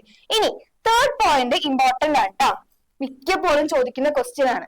അതായത് നമ്മൾ ഏതൊക്കെ ആൽഗകളാണ് ഫുഡായിട്ട് ഉപയോഗിക്കുക? ഏതൊക്കെയാണ്? പോളിഫൈറ, ലാമിനേറിയ, സർഗാസം. എന്തൊക്കെയാണ്? പോളിഫൈറ, ലാമിനേറിയ, സർഗാസം. ഇങ്ങനെ ഓർത്ത് വെച്ചോ, PSL. ഇത് മിക്കപ്പോഴും ചോദിക്കുന്ന ക്വസ്റ്റ്യൻ ആണ്. നമ്മൾ ഫുഡായിട്ട് നമ്മൾ കഴിക്കാൻ ഏതൊക്കെ ആൽഗകളാണ് ഉപയോഗിക്കുന്നതെന്ന് മിസ് അടുത്ത സ്ലൈഡിൽ ഇവരുടെ ഫോട്ടോസ് കാണിച്ചു. അപ്പൊ നിങ്ങൾ കുറച്ചും കൂടി ഓർത്ത് വെക്കും. നോക്കിയടാ, പോറിഫൈറ, ലാമിനേറിയ, സർഗാസം. അത് കൂടാതെ 70 സ്പീഷീസിനെ നമ്മൾ ഫുഡായിട്ട് ഉപയോഗിക്കുന്നുണ്ട്. ഓക്കെ, ഇനി നെക്സ്റ്റ് നിങ്ങൾക്ക് പരിചയമുള്ള ആൾക്കാരാണ്. നിങ്ങൾ കേട്ടിട്ടുണ്ടോ അഗർ എന്ന് പറയുന്നത്? ഈ ജെല്ലിയൊക്കെ ഉണ്ടാക്കുന്ന സമയത്ത് നിങ്ങൾ ശ്രദ്ധിച്ചിട്ടുണ്ടോ അവരിങ്ങനെ എന്തുകൊണ്ട് ജെല്ലി ഒരു ഫോമിൽ ഇരിക്കുന്നത്? ഐസ്ക്രീംസ് ആയാലും ആ ഫോമിൽ കിട്ടും. അത് എന്തുകൊണ്ടാണെന്നറിയോ? അതിനകത്ത് അഗർ എന്ന് പറയുന്ന സബ്സ്റ്റൻസ് ആഡ് ചെയ്യുന്നത് കൊണ്ടാണ് അത് ആ ഒരു ജെല്ലി ഫോമിൽ ഇരിക്കുന്നത്. ഇനി ഈ അഗർ എവിടെ നിന്നാണ് കിട്ടുക? അഗർ എവിടെ നിന്നാ കിട്ടുക? Gelidium and Gracilaria. ഈ ജെലീഡിയം ഗ്രാസിലേറിയയും ഏത് ആൽഗകളാണ്? ചിലപ്പോ അങ്ങനെയും ചോദ്യം വരാം. ഏത് ആൽഗകളാണ് അവര്? Red algae. അതുകൊണ്ടാണ് മിസ് എക്സാമ്പിള് പഠിക്കാൻ പറഞ്ഞത്. അതായത് ഇപ്പൊ ഗ്രാസിലേറിയയും ജെലീഡിയവും കണ്ടു കഴിഞ്ഞാൽ എന്റെ മക്കൾക്ക് അത് മനസ്സിലാവണം, അവരെന്ത് ആൽഗയാണെന്ന്, റെഡ് ആൽഗയാണെന്നുള്ളത് നിങ്ങൾക്ക് മനസ്സിലാവണം. ഓക്കെ, അങ്ങനെ പഠിച്ചാലും മതി. അല്ലാതെ ഫുള്ള് കാണാപ്പാടം പഠിച്ചില്ലെങ്കിലും 1-2 എക്സാമ്പിൾ എങ്കിലും ബൈ ഹാർട്ട് ആയിരിക്കണം കേട്ടോ. ഇനി നെക്സ്റ്റ് നോക്കിയേ.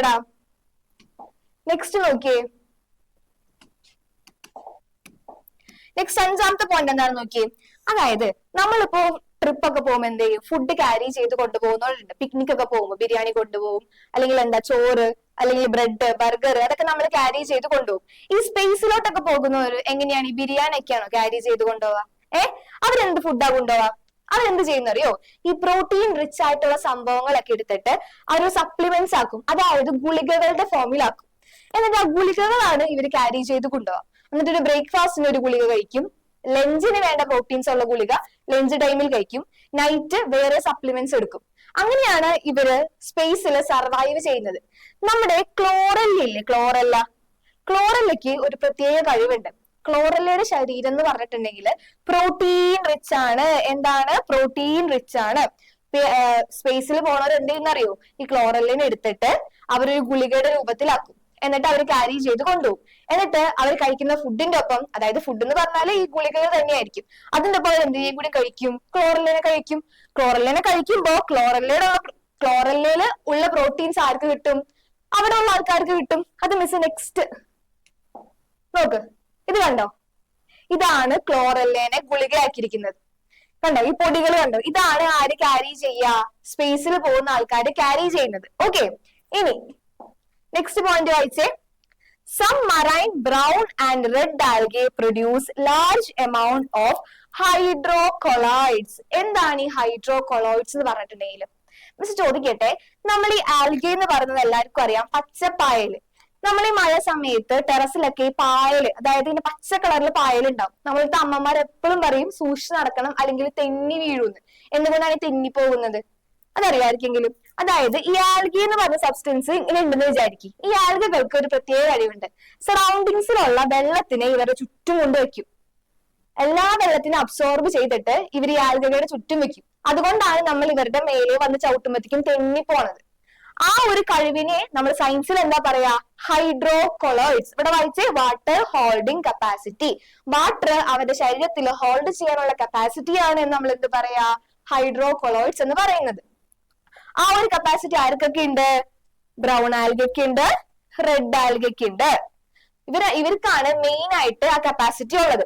അതിന് എക്സാമ്പിളും കൊടുത്തിട്ടുണ്ട്. ഇത് ഇങ്ങനെ തന്നെ വരും ക്വസ്റ്റ്യൻ. ഇത് ഇങ്ങനെ പഠിക്കണം. ആൽഗിൻ എന്ന് പറയുന്നത് ബ്രൗൺ ആൽഗയാണ്. അത് AB എന്ന് പഠിച്ചാൽ മതി. ഇനി നെക്സ്റ്റ് നോക്കിയേ, കരാജിൻ എന്ന് പറയുന്നത് റെഡ് ആൽഗയാണ്. ഇങ്ങനെ തന്നെ ചിലപ്പോൾ ക്വസ്റ്റ്യൻ വരും. ആൽഗിൻ തന്നിട്ട് അത് ബ്രൗൺ ആൽഗയാണോ റെഡ് ആൽഗയാണോ എന്ന് ചോദിക്കും. അപ്പോ ആൽഗിൻ കരാജിൻ എന്ന് മാത്രം പഠിച്ചാൽ പോരാ, എന്ത് പഠിക്കണം? ആൽഗിൻ ബ്രൗൺ ആൽഗയുടെ എക്സാമ്പിൾ ആണ്, കരാജിൻ എന്തിന്റെ എക്സാമ്പിൾ ആണ്? റെഡ് ആൽഗയുടെ എക്സാമ്പിൾ ആണെന്ന് കൂടി പഠിക്കണം. ഓക്കെ, ഇനി നെക്സ്റ്റ് പിക്ചേഴ്സ്.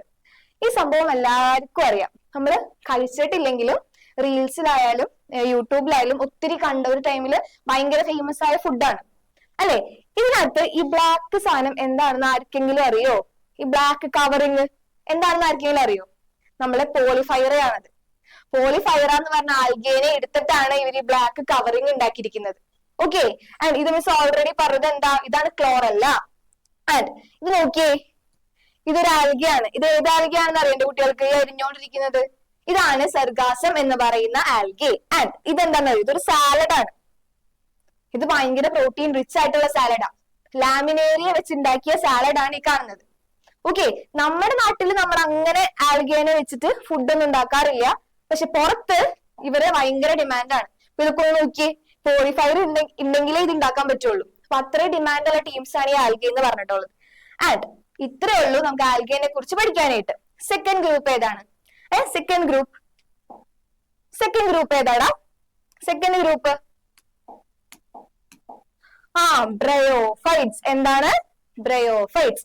നിങ്ങൾക്കറിയാം ആൽഗകൾ എന്ന് പറയുന്നത് ഫസ്റ്റ് ഗ്രൂപ്പാണ്. അവർക്ക് പ്രത്യേകിച്ച് എന്താ പറയാ, നമുക്ക് ഒത്തിരി കാര്യങ്ങൾ പഠിക്കാനില്ല. കാരണം എന്താ, ദ മോസ്റ്റ് പ്രിമിറ്റീവ് ഗ്രൂപ്പാണ് അവര്. ഇനി ബ്രയോഫൈറ്റ്സിലോട്ട് വന്നാലോ, അവർ കുറച്ചും കൂടി അഡ്വാൻസ്ഡ് ആണ്. അതായത് നോക്കും, എന്താണ് ഈ പ്രോസ്റ്റേറ്റ് എന്ന് പറഞ്ഞിട്ടുണ്ടെങ്കിൽ? പ്രോസ്റ്റേറ്റ് എന്ന് പറഞ്ഞാൽ എന്താ, നലം തൊട്ട് കിടക്കുന്ന ചെടികൾ, അതായത് പൊക്കം ഉണ്ടാവില്ല, മണ്ണില് ഇങ്ങനെ കിടക്കുന്ന ചെടികളെയാണ് നമ്മൾ എന്ത് പറയാ, പ്രോസ്റ്റേറ്റ് എന്ന് പറയുന്നത്. ഇനി ഇറക്ട് എന്ന് പറഞ്ഞാൽ എന്താടാ, സ്ട്രെയിറ്റ് ആയിട്ട് വളരാൻ തുടങ്ങി. സ്ട്രെയിറ്റ് ആയിട്ട് വളർന്നു എന്ന് നമുക്ക് പറയാൻ പറ്റില്ല, സ്ട്രെയിറ്റ് ആയിട്ട് വളരാൻ തുടങ്ങി എന്ന് നമുക്ക് പറയാൻ പറ്റുള്ളൂ. ഇനി ഇതിനെ നമ്മൾ എക്സാമ്പിൾ ആയിട്ട് ബ്രയോഫൈറ്റ്സിൽ പഠിക്കുന്നതാണ്. അതായത് പ്രോസ്റ്റേറ്റിന് എക്സാമ്പിൾ ആയിട്ട് പഠിക്കുന്നതാണ് ലിവർ വേർഡ്സ്. ആൻഡ് ഇറക്റ്റിന് എക്സാമ്പിൾ നമ്മൾ എന്താ പഠിക്കുന്നത്? മോസസ്. ഈ മോസസ് എന്റെ കുട്ടികൾക്ക് അറിയോ എന്താണെന്ന്? മഴയൊക്കെ പെയ്ത് കഴിഞ്ഞാൽ നമ്മുടെ മതിലില് ഒരു പായല് പോലത്തെ സാധനം വരും. അത് വെച്ചിട്ട് നമ്മൾ ഫൈറ്റ് കളിക്കും. അങ്ങനെയാണ് മിസ്സൊക്കെ പറയാറ്. ആ ഒരു സംഭവത്തിന് നമ്മൾ സയൻസിൽ പറയുന്ന പേരാണ് എന്ത്? മോസസ്. ഓക്കെ, ബ്രയോഫൈറ്റ്സിന്റെ പോയിന്റ്സ് നോക്കി. ബ്രയോഫൈറ്റ്സിൽ ആദ്യം നിങ്ങൾ പഠിക്കേണ്ടത് എന്താ? It includes mosses and liverworts. ഈ രണ്ട് എക്സാമ്പിൾ ആണ് നമുക്ക് ടെക്സ്റ്റ് ബുക്കിൽ പഠിക്കാനുള്ളത്. അപ്പൊ ഒരിക്കലും മറക്കരുത് മോസസും ലിവർ വേർഡ്സും. ആൻഡ് ഇനി മൂന്നാമത്തെ പോയിന്റ് നോക്ക്, മോസ്റ്റ് ഇമ്പോർട്ടന്റ്. മിസ് ഇമ്പോർട്ടന്റ് തന്നെ എഴുതാട്ടോ. ഇത് എല്ലാ വർഷവും റിപ്പീറ്റ് ആയിട്ട് ചോദിക്കുന്ന ക്വസ്റ്റ്യൻ ആണ്. ആരെയാണ് ആംഫീബിയൻസ് ഓഫ് പ്ലാന്റ് കിങ്ഡം എന്ന് നമ്മൾ പറയുന്നത്? ഏത് ഗ്രൂപ്പിനെയാണ് ആംഫീബിയൻസ് ഓഫ് പ്ലാന്റ് കിങ്ഡം എന്ന് പറയുന്നത്? എല്ലാ കൊല്ലവും റിപ്പീറ്റ് ആയിട്ട് വരുന്ന ക്വസ്റ്റ്യൻ ആണ്. ഏത് ഗ്രൂപ്പിനെയാണ് നമ്മൾ പറയാ? ഏത് ഗ്രൂപ്പിനെയാണ് പറയാ? ബ്രയോഫൈറ്റ്സ്. ബ്രയോഫൈറ്റ്സിനെയാണ് നമ്മൾ ആംഫീബിയൻസ് ഓഫ് പ്ലാന്റ് കിങ്ഡം എന്ന് പറയുന്നത്. അതിനൊരു റീസൺ ഉണ്ട്. ആ റീസൺ ആണ് മിസ് അടിയിൽ എഴുതിയിരിക്കുന്നത്. വായിച്ചേ. Because they can leave in soil. അവർക്ക് മണ്ണിൽ ജീവിക്കാൻ പറ്റും. പക്ഷെ എന്ത് വേണം? But depend on water for reproduction. എന്തിന്? റീപ്രൊഡക്ഷന് അവർക്ക് ആര് വേണം? വെള്ളം വേണം. അവർക്ക് വെള്ളം ഇല്ലാതെ വേണമെങ്കിൽ മണ്ണിൽ ജീവിക്കാം. പക്ഷെ റീപ്രൊഡക്ഷന്റെ സമയത്ത് അവർക്ക് എന്ത് വേണം? വെള്ളം വേണം. വെള്ളം ഇല്ലെങ്കിൽ അവർക്ക് റീപ്രൊഡ്യൂസ് ചെയ്യാൻ പറ്റില്ല. അതായത് അവരുടെ ലൈഫ് സൈക്കിള് അവർക്ക് എന്ത് ചെയ്യാൻ പറ്റില്ല? കംപ്ലീറ്റ് ചെയ്യാൻ പറ്റില്ല. അതുകൊണ്ടാണ് അവർ നമ്മൾ എന്ത് പറയുന്നത്?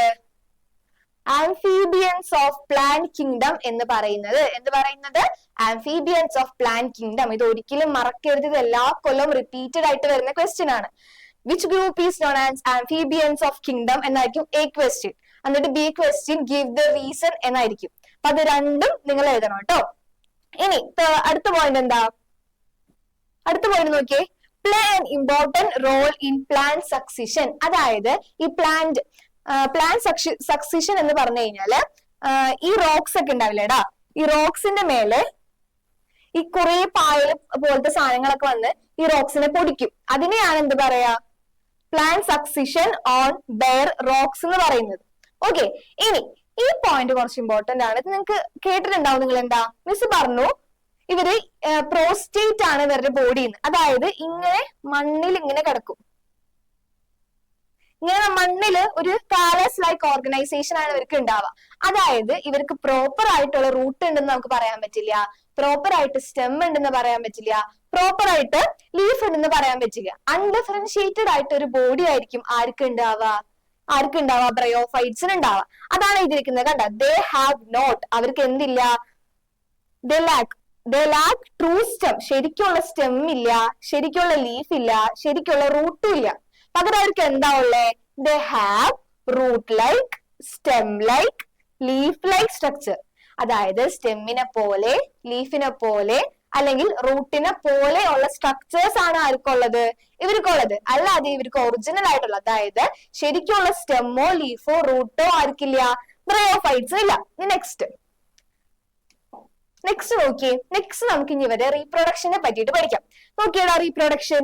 ഇവരുടെ ബ്രയോഫൈറ്റ്സിന്റെ, ഇത് നോട്ട് ചെയ്ത് വെക്കേണ്ട പോയിന്റ് ആട്ടോ. ബ്രയോഫൈറ്റ്സിന്റെ അടുത്തത് ടെറിഡോഫൈറ്റ്സ് പറയുമ്പോൾ എല്ലാ കുട്ടികൾക്കും മെയിൻ ആയിട്ട് ഡൗട്ട് വരുന്ന ഒരു ഏരിയ ആണ് ഇവരുടെ ലൈഫ് സൈക്കിൾ അല്ലെങ്കിൽ റീപ്രൊഡക്ഷൻ. ഇതൊന്ന് ശ്രദ്ധിച്ചാൽ മതി. നോക്കിയേ, ബ്രയോഫൈറ്റ്സിന്റെ മെയിൻ ബോഡി എന്ന് പറയുന്നത് എന്താ?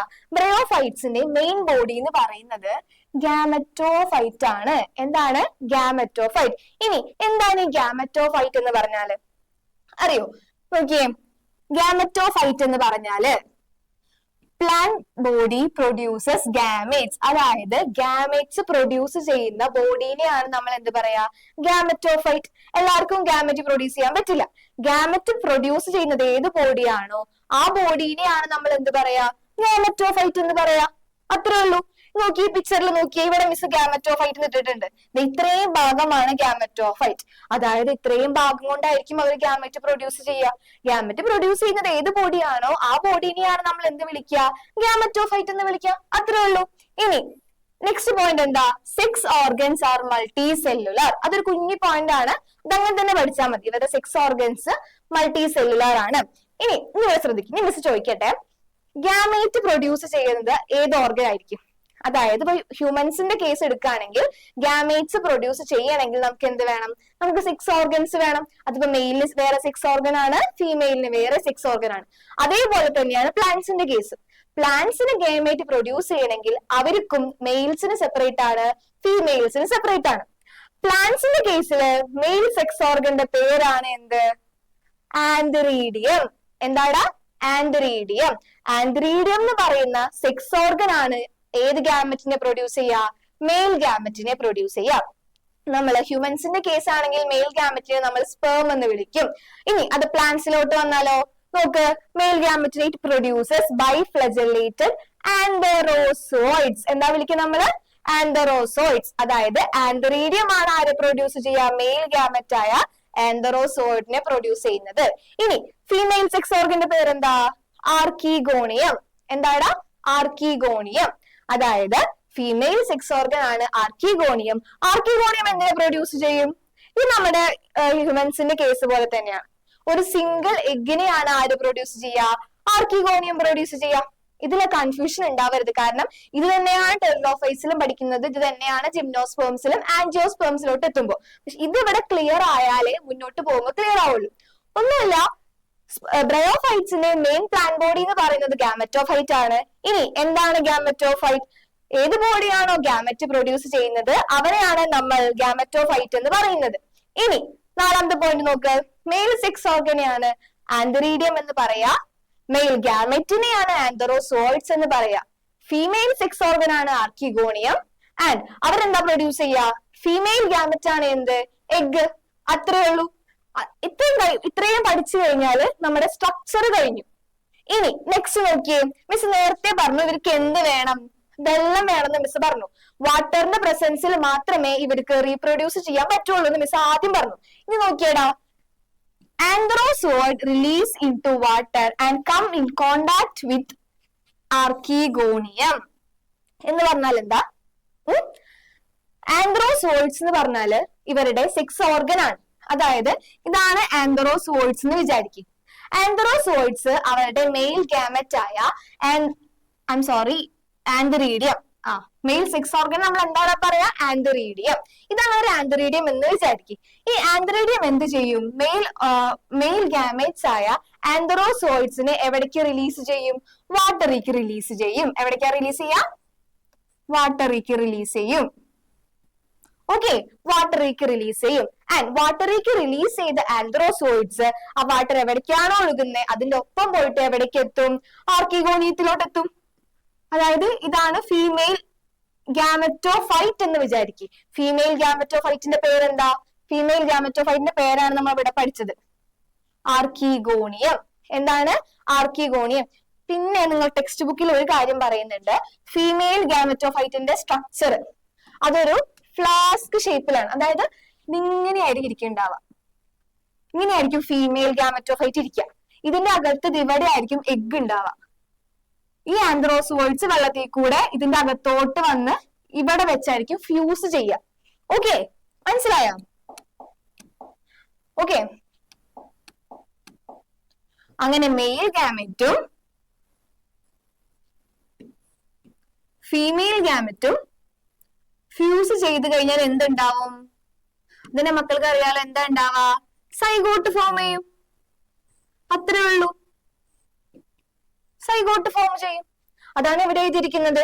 Antherozoids fuse with egg to produce zygote. ഈ മിസ് പറഞ്ഞ കാര്യങ്ങള് ഇംഗ്ലീഷിൽ എഴുതിയിരിക്കുന്നതേ ഉള്ളൂ. ഇവിടെ നോക്കിയേ, antherozoid release into water and come in contact with archegonium. ഈ ആർക്കിഗോണിയം എന്ന് പറഞ്ഞാൽ എന്താ? ഫീമെയിലിന്റെ ഗാമറ്റോഫൈറ്റ്, അതായത് ഫീമെയിൽ സെക്സ് ഓർഗൻ. ഈ ആർക്കിഗോണിയത്തിന്റെ അകത്താണ് എന്തുണ്ടാവുക? എഗ് ഉണ്ടാവുക. അതാണ് നെക്സ്റ്റ് വരിയിൽ എഴുതിയിരിക്കുന്നത്. കണ്ടോ? Antherozoids fuse with egg to produce zygote. അങ്ങനെ അവര് സൈഗോട്ടിനെ ഫോം ചെയ്തു. ഇനി ഈ ഒരു പോയിന്റ് നോക്കിയടാ, ഈ രണ്ട് point. Zygote don't undergo reduction division. എന്താണ് ഈ റിഡക്ഷൻ ഡിവിഷൻ എന്ന് പറഞ്ഞാല്? കേട്ടിട്ടുണ്ടോ റിഡക്ഷൻ ഡിവിഷൻ? അതായത് മിയോസിസ് എന്ന് കേട്ടിട്ടുണ്ടാ? മൈറ്റോസിസ് അല്ല കേട്ടാ, മിയോസിസ്. മിയോസിസ് എന്ന് കേട്ടിട്ടുണ്ടാ? അതായത് 2n എന്ന് പറയുന്ന സംഭവം മിയോസിസ് നടന്ന് n ആവും. ഇങ്ങനെ നിങ്ങൾ പഠിച്ചിട്ടുണ്ടാവും. +1 നിങ്ങൾ പഠിച്ചിട്ടുണ്ടാവും, +2 നിങ്ങൾ പഠിച്ചിട്ടുണ്ടാവും.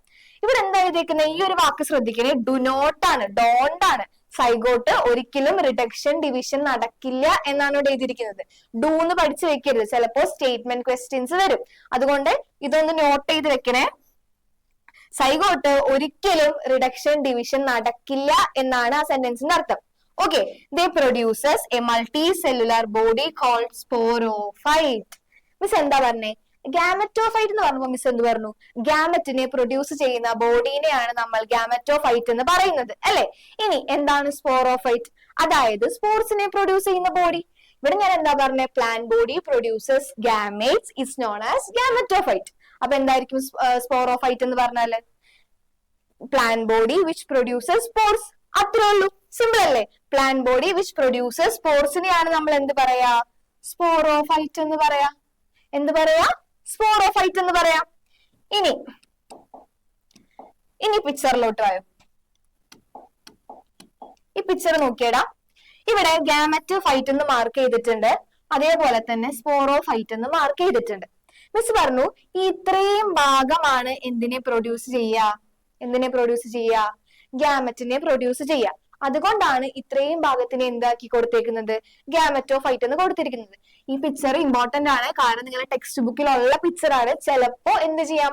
മാർക്ക് ചെയ്യാൻ വേണ്ടി ചോദിക്കാം. അപ്പൊ ഇത് പഠിക്കണം കേട്ടോ. നോക്കിയേ, മിസ്സോട് എന്താ പറഞ്ഞേ? ഗാമറ്റോഫൈറ്റ്, അതായത് ഗാമറ്റ് പ്രൊഡ്യൂസ് ചെയ്യുന്ന സ്ഥലം. ഇവിടെ വെച്ചിട്ടായിരിക്കും ഗാമറ്റിനെ പ്രൊഡ്യൂസ് ചെയ്യുക. ഇവിടെ ചിലപ്പോ എന്തുണ്ടാവും? ഇവിടെ എന്തുണ്ടാവും? ഇവിടെ ഫീമെയിൽ സെക്സ് ഓർഗനും ഉണ്ടാവും, ഇവിടെ എന്തും ഉണ്ടാവും? മെയിൽ സെക്സ് ഓർഗനും ഉണ്ടാവും. ഓക്കെ, എന്നിട്ട് അവര് ഗാമറ്റ്സിനെ പ്രൊഡ്യൂസ് ചെയ്യും. ഓക്കെ, ഇനി നെക്സ്റ്റ് ഭാഗം നോക്കിയേ. ഈ ഒരു ഭാഗം ഇവിടെ എന്താ കൊടുത്തിരിക്കുന്നത്? സ്പോറോഫൈറ്റ്. സ്പോറോഫൈറ്റ് എന്ന് പറഞ്ഞാൽ എന്താ? മിസ് നേരത്തെ പറഞ്ഞു, ഗാമറ്റോഫൈറ്റ് എന്ന് പറഞ്ഞാൽ ഗാമറ്റ് പ്രൊഡ്യൂസ് ചെയ്യുന്ന പ്ലാന്റ് ബോഡി, സ്പോറോഫൈറ്റ് എന്ന് പറഞ്ഞാല് സ്പോർട്സ് പ്രൊഡ്യൂസ് ചെയ്യുന്ന പ്ലാന്റ് ബോഡി. അപ്പൊ ഇവിടെ നോക്കിയേ, ഈ ഒരു സ്ട്രക്ചർ ആണ് എന്തിനെ പ്രൊഡ്യൂസ് ചെയ്യുക? സ്പോർട്സിനെ പ്രൊഡ്യൂസ് ചെയ്യുക. ഇനി ഇത് നോക്കിയേ, സ്പോറോഫൈറ്റ്. സ്പോറോഫൈറ്റിന്റെ ഫീച്ചേഴ്സ് ചോദിക്കും. അതായത് features of sporophyte in bryophytes. ഇതെല്ലാത്തിലും ഈ സ്പോറോഫൈറ്റും ഗാമറ്റോഫൈറ്റും വരും. അപ്പൊ എന്ത് ചെയ്യാ? നിങ്ങൾ നോട്ട്ബുക്കിൽ ബ്രയോഫൈറ്റ്സ് എന്ന് എഴുതാ, എന്നിട്ട് അവരുടെ ഗാമറ്റോഫൈറ്റിന്റെ ഫീച്ചേഴ്സ് എഴുതാ. നെക്സ്റ്റ് അപ്പുറത്ത് തന്നെ സ്പോറോഫൈറ്റ് എന്ന് ഹെഡിങ് കൊടുത്തിട്ട് അവരുടെ ഫീച്ചേഴ്സും എഴുതാ. അല്ലെങ്കിൽ നിങ്ങൾക്ക് കൺഫ്യൂഷൻ ആവും. ഇവിടെ നോക്കിയടാ, ബ്രയോഫൈറ്റ്സിന്റെ ഇമ്പോർട്ടൻസ് എന്തൊക്കെയാ? അവരുടെ സ്പോറോഫൈറ്റ് ഫ്രീ ലിവിംഗ് അല്ല, അതായത് അവർക്ക് ഒറ്റയ്ക്ക് ഫ്രീ ആയിട്ടല്ല അവർ ജീവിക്കുന്നത്. എങ്ങനെയാ അവർ ജീവിക്കുന്നത്? Attached to gametophyte and derive nourishment. ഇത് ഈ പിക്ചർ നോക്കിക്കഴിഞ്ഞാൽ മനസ്സിലാവും. ഇവര് ഫ്രീ ആയിട്ടാണോ ജീവിക്കുന്നത്? അവർ ഒറ്റയ്ക്കാണോ ജീവിക്കുന്നത്? അല്ല, ഇവരെ എവിടെ അറ്റാച്ച് ചെയ്തേക്കാണ്? ഗാമറ്റോഫൈറ്റിൽ അറ്റാച്ച് ചെയ്തേക്കാണ്. നമ്മൾ ചെടികളാണെങ്കിൽ മണ്ണീന്നായിരിക്കും ന്യൂട്രിയൻസ് നറിഷ്മെന്റ് വലിച്ചെടുക്കുക. ഇവിടെ ഇവരുടെ കേസിൽ ഇവർ എവിടെ നിന്നാണ് ന്യൂട്രിയൻസും നറിഷ്മെന്റ് ഒക്കെ വലിച്ചെടുക്കുന്നത്? എവിടെ നിന്നാണ്? ഗാമറ്റോഫൈറ്റിന്റെ മേത്തുനിന്നല്ലേ സ്പോറോഫൈറ്റ് ഇതൊക്കെ വലിച്ചെടുക്കുന്നത്. അതുകൊണ്ടാണ് ഇവരെ നമ്മൾ എന്ത് പറയുന്നത്, ഫ്രീ ലീവിങ് അല്ല എന്ന് പറയുന്നത്. അത്രേ ഉള്ളൂ. ഇതാണ് ഇവരുടെ സ്പോറോഫൈറ്റും ഗാമറ്റോഫൈറ്റിന്റെയും ഡിസ്ക്രിപ്ഷൻ. ഇനി നെക്സ്റ്റ് നോക്കിയേ. നെക്സ്റ്റ് ആണ് നമ്മൾ ഇവരുടെ എക്സാമ്പിൾസിലോട്ട് വരുന്നത്. എന്താണ് ആദ്യത്തെ എക്സാമ്പിള്? Liver words. ഇത് മിസ് എന്താ പറഞ്ഞേ? ഇവര് പ്രോസ്റ്റേറ്റ് ആണ്, അതായത് ഇവർ ഇങ്ങനെയാണ് ഇരിക്കുക. ഓക്കെ, ഇങ്ങനെ കാണുന്നവരാണ് നമ്മൾ എന്ത് പറയാ, ലിവർ വേർഡ്സ്. അതായത് പ്രോസ്റ്റേറ്റ് ഗ്രൂപ്പ് ആണ് ഇവര്. നോക്കിയടാ, ഇവരുടെ മെയിൻ ബോഡി എന്ന് പറയുന്നത് എന്താ, കാലോയിഡ് ആണ്. കാലോയിഡ് എന്ന് പറഞ്ഞാൽ എന്താ, ഇവരുടെ ലീഫോ സ്റ്റെമ്മോ റൂട്ടോ ഡിഫറൻഷിയേറ്റ് ചെയ്ത് നമുക്ക് മനസ്സിലാവില്ല. നമുക്ക് അവരുടെ ഇതാണ് ലീഫ്, ഇതാണ് സ്റ്റെമ്മ്, അല്ലെങ്കിൽ ഇതാണ് റൂട്ട് എന്ന് നമുക്ക് പറയാൻ പറ്റില്ല. എങ്ങനെയോ ഒരു രൂപം ഇരിക്കുന്നുണ്ട്. അതിനെയാണ് നമ്മൾ എന്ത് പറയാ, കാലോയിഡ് എന്ന് പറയാ. ഇനി പറഞ്ഞേ, സീൻ ഇൻ മോയിസ്റ്റി ഷെയ്ഡി ഹാബിറ്റാറ്റ്. എന്തുകൊണ്ടാണ് അവരെ മോയിസ്റ്റ് ആയിട്ടുള്ള സ്ഥലങ്ങളിൽ കാണുന്നത്? ഇതിന് ആൻസർ നിങ്ങൾക്ക് ശരിക്കും കിട്ടണം. കാരണം എന്താ, മിസ് പറഞ്ഞു ഇവർക്ക് റീപ്രൊഡ്യൂസ് ചെയ്യാൻ എന്താവശ്യമുണ്ട്, വെള്ളത്തിന്റെ ആവശ്യമുണ്ട്. അതുകൊണ്ടാണ് ഇവർ എവിടെ കാണുന്നത്, മോയിസ്റ്റ് ഉള്ള സ്ഥലങ്ങളിൽ കാണുന്നത്. മനസ്സിലായ? മോയിസ്റ്റ് ഉള്ള സ്ഥലങ്ങളിൽ കാണാൻ കാരണം എന്താ, ഇവർക്ക് റീപ്രൊഡ്യൂസ് ചെയ്യണമെങ്കിൽ എന്ത് വേണം, വെള്ളം വേണം. അല്ലാതെ വരണ്ടുണങ്ങിയ സ്ഥലത്ത് പോയി കഴിഞ്ഞാൽ അവർക്ക് ജീവിക്കാൻ പറ്റുമോ? അവരുടെ ലൈഫ് സൈക്കിൾ കംപ്ലീറ്റ് ആവോ? ഇല്ല.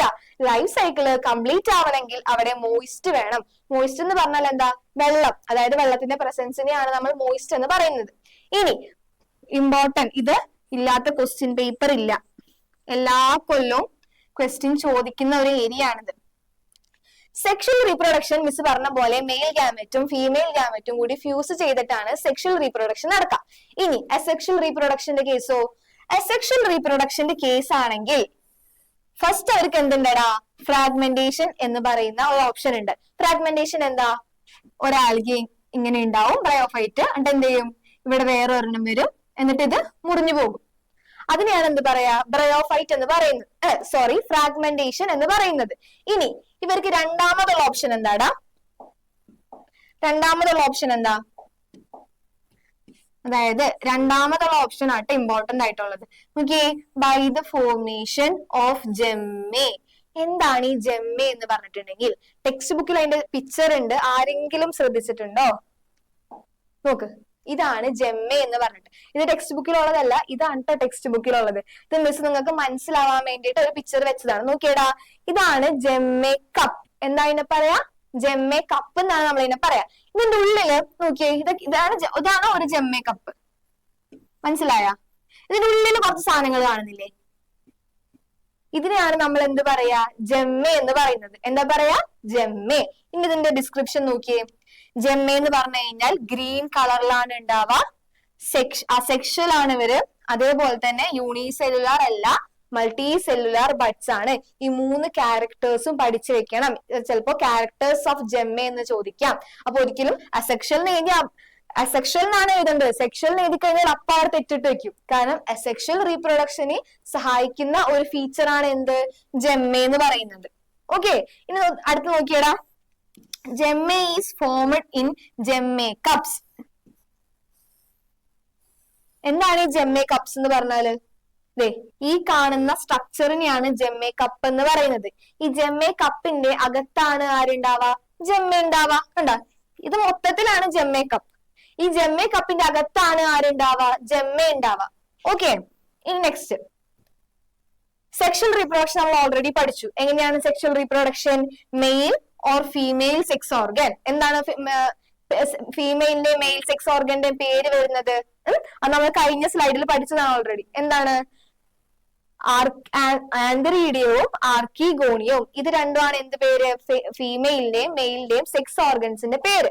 ഇനി ഇവരുടെ സ്പോറോഫൈറ്റിനെ കുറിച്ചിട്ടാണ് ഒന്നും കൂടി പറയുന്നത്. നോക്കിയേ, sporophyte is differentiated into foot, seta, capsule. നോക്കിയേ, ഈ ഒരു സ്ട്രക്ചർ കണ്ട, നോക്കിയടാ, കാണുന്നുണ്ടോ? ഓക്കെ, ഈ ഒരു സ്ട്രക്ചറിനെയാണ് നമ്മൾ എന്ത് പറയാ, ക്യാപ്സ്യൂൾ എന്ന് പറയുന്നത്. ഈ ഒരു സ്ട്രക്ചറിന്റെ അകത്താണ് എന്തുണ്ടാവാതെ, ഈ ഒരു സ്ട്രക്ചറിന്റെ അകത്താണ് സ്പോർസ് ഉണ്ടാവുക. സ്പോർസ് ഇരിക്കുന്നത് ഇവിടെ ആയിരിക്കും.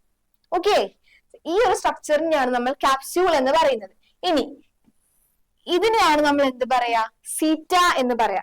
എന്താണ് നമ്മൾ പറയാ, സീറ്റ എന്ന് പറയാ. ആൻഡ് ഇവിടെ ഇതിനകത്ത് കൊടുത്തിട്ടില്ല, ഇതിനെയാണ് എന്ത് പറയാ, ഫൂട്ട് എന്ന് പറയാം. എന്ത് പറയാ, ഫുഡ് എന്ന് പറയുന്നത്.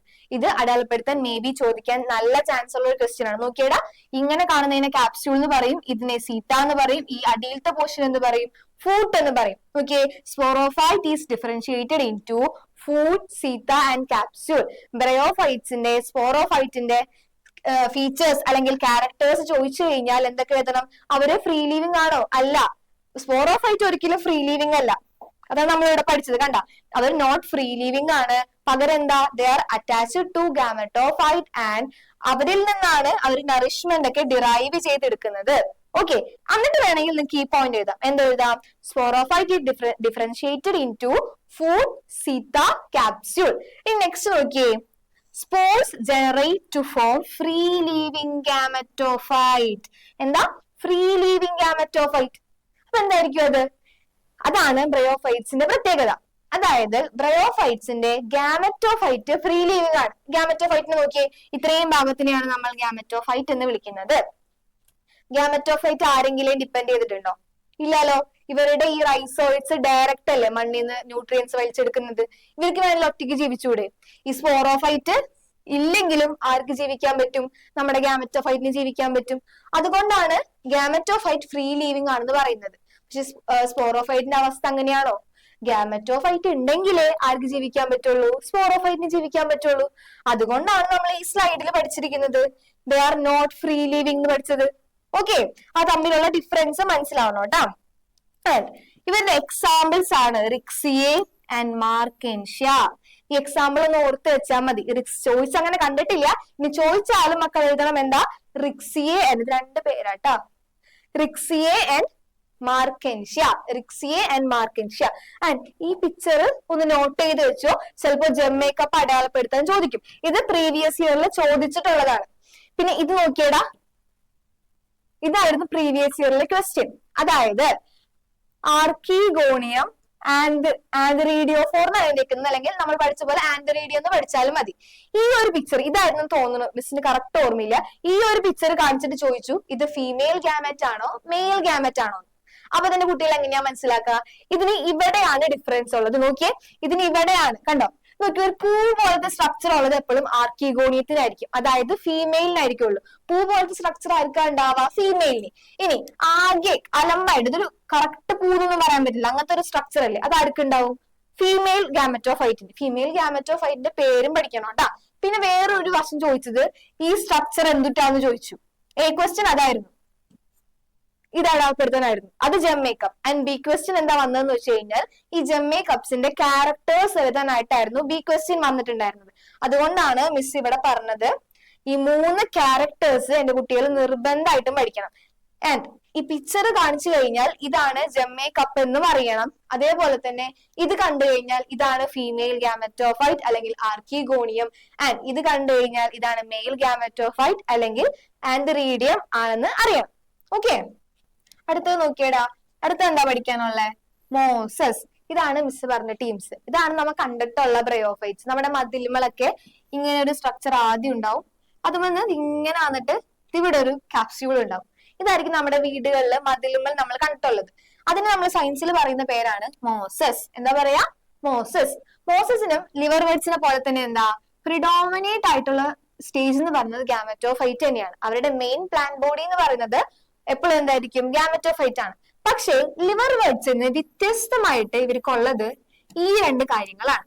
അതായത് ഇവരുടെ ലൈഫ് സൈക്കിൾ കംപ്ലീറ്റ് ചെയ്യണമെങ്കിൽ ഇവർക്ക് ഒരു സ്റ്റേജ് അല്ല ഉള്ളത്. ഇവർക്ക് എത്ര സ്റ്റേജ് ഉണ്ട്? 2 സ്റ്റേജ് ഉണ്ട്. ഈ 2 സ്റ്റേജിലൂടെ കടന്നു പോയാലാണ് ഇവരുടെ ലൈഫ് സൈക്കിൾ കംപ്ലീറ്റ് ആവുക. ഫസ്റ്റ് സ്റ്റേജ് എന്താ? പ്രോട്ടോണിമ എന്ന് നമ്മൾ പറയാം. ഫസ്റ്റ് സ്റ്റേജിന് എന്താ പറയാ? Protonema stage. And second one എന്താ? Leafy stage. ഇത് ഇങ്ങനെ തന്നെ എക്സാമിന് ചോദിക്കും. അതായത് പ്രോട്ടോണിമ സ്റ്റേജിന്റെ ക്യാരക്ടേഴ്സും ലീഫി സ്റ്റേജിന്റെ ക്യാരക്ടേഴ്സും. ചിലപ്പോൾ അതിന്റെ രണ്ടിന്റെ ഡിഫറൻഷിയേറ്റ് ചെയ്തിട്ട് 2 പോയിന്റ്സ് എഴുതാനായിരിക്കും ക്വസ്റ്റ്യൻസ് ഉണ്ടാവുക. ഇത് ഇങ്ങനെ കുഞ്ഞു കുഞ്ഞു പോയിന്റ് ആയിട്ടാണ് മിസ് കൊടുത്തിരിക്കുന്നത്. ഇത് നിങ്ങൾ ഇങ്ങനെ തന്നെ പഠിച്ചാൽ മതി, വേറെ ഒന്നും ഇതിനകത്ത് ആഡ് ചെയ്യേണ്ട.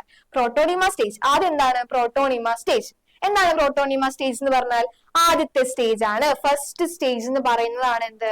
Protonema stage. അതായത് ഇങ്ങനത്തെ ഒരു സാധനം ഉണ്ടാവില്ലേ, അതായത് പച്ച കളറിൽ ഇങ്ങനെ പരന്ന് നിൽക്കുന്ന ഒരു സ്ട്രക്ചർ വരും.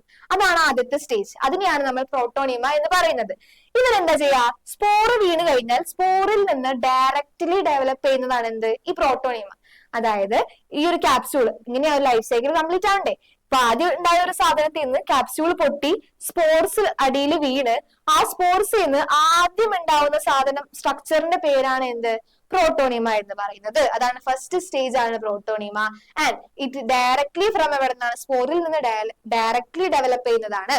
ആൻഡ് നോക്കിയേ, ക്രീപ്പിംഗ് ആണ്. അതാണ് മിസ് പറഞ്ഞത്, ഇങ്ങനത്തെ ഒരു സ്ട്രക്ചർ ആയിരിക്കും ക്രീപ്പിംഗ്.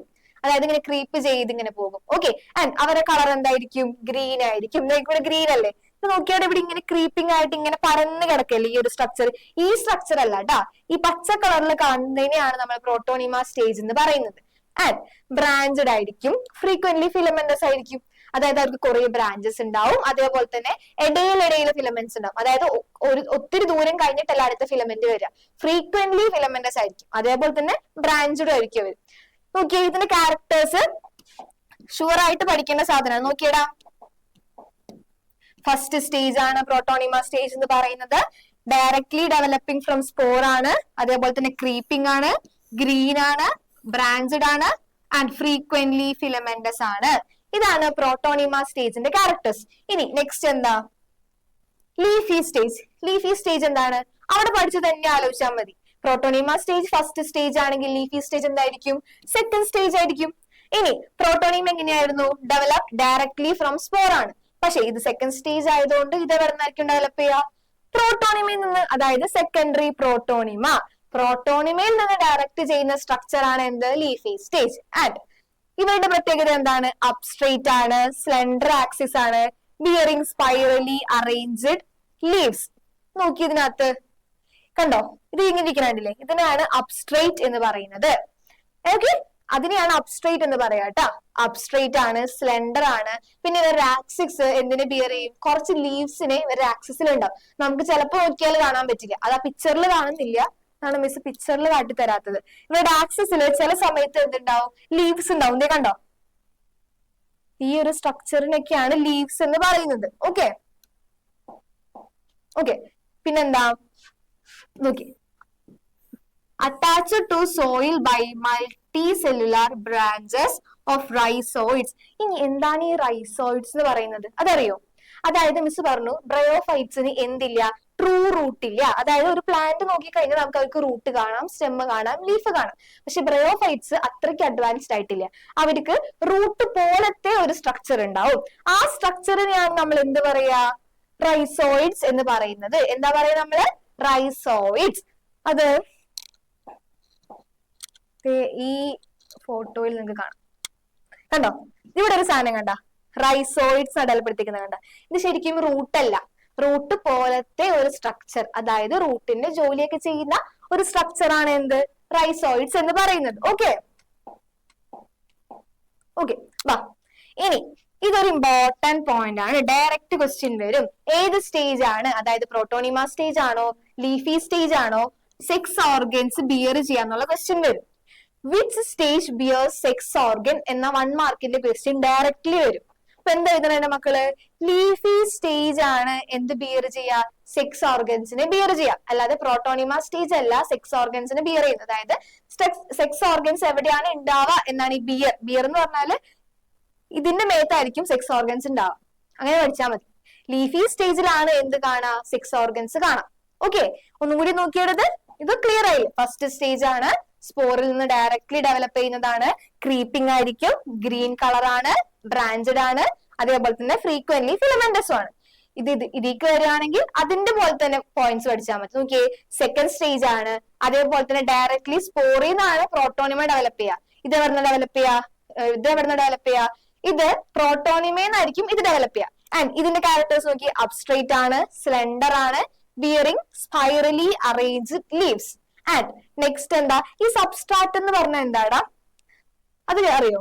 അല്ലെങ്കിൽ ഇങ്ങനെ പഠിച്ചാൽ മതി, സോയിൽ. ചിലപ്പോൾ നിങ്ങൾ സബ്സ്ട്രാറ്റ് എന്ന് ടെക്സ്റ്റിൽ കാണും, അത് നോക്കണ്ട, സോയിലിനെയാണ് സബ്സ്ട്രാറ്റ് എന്ന് പറയുന്നത്. ഓക്കെ, അതങ്ങനെ തന്നെ പഠിച്ചാൽ മതി. അറ്റാച്ച്ഡ് ടു സോയിൽ, സോയിലിലേക്ക് ഇവർ അറ്റാച്ച് ചെയ്യുന്നത് റൂട്ട് പോലത്തെ സ്ട്രക്ചർ ആണ്. അതിന്റെ പേരാണ് എന്ത്, ട്രൈസോയിഡ്സ് എന്ന് പറയുന്നത്. ആൻഡ് ഇമ്പോർട്ടന്റ് പോയിന്റ് എന്താ, ലീഫി സ്റ്റേജ് ആണ് സെക്സ് ഓർഗൻസിന് ബിയർ ചെയ്യുന്നത്. ഇത്രയേ ഉള്ളൂ ഇവരുടെ ലൈഫ് സൈക്കിളിനെ പറ്റി പഠിക്കാനായിട്ട്.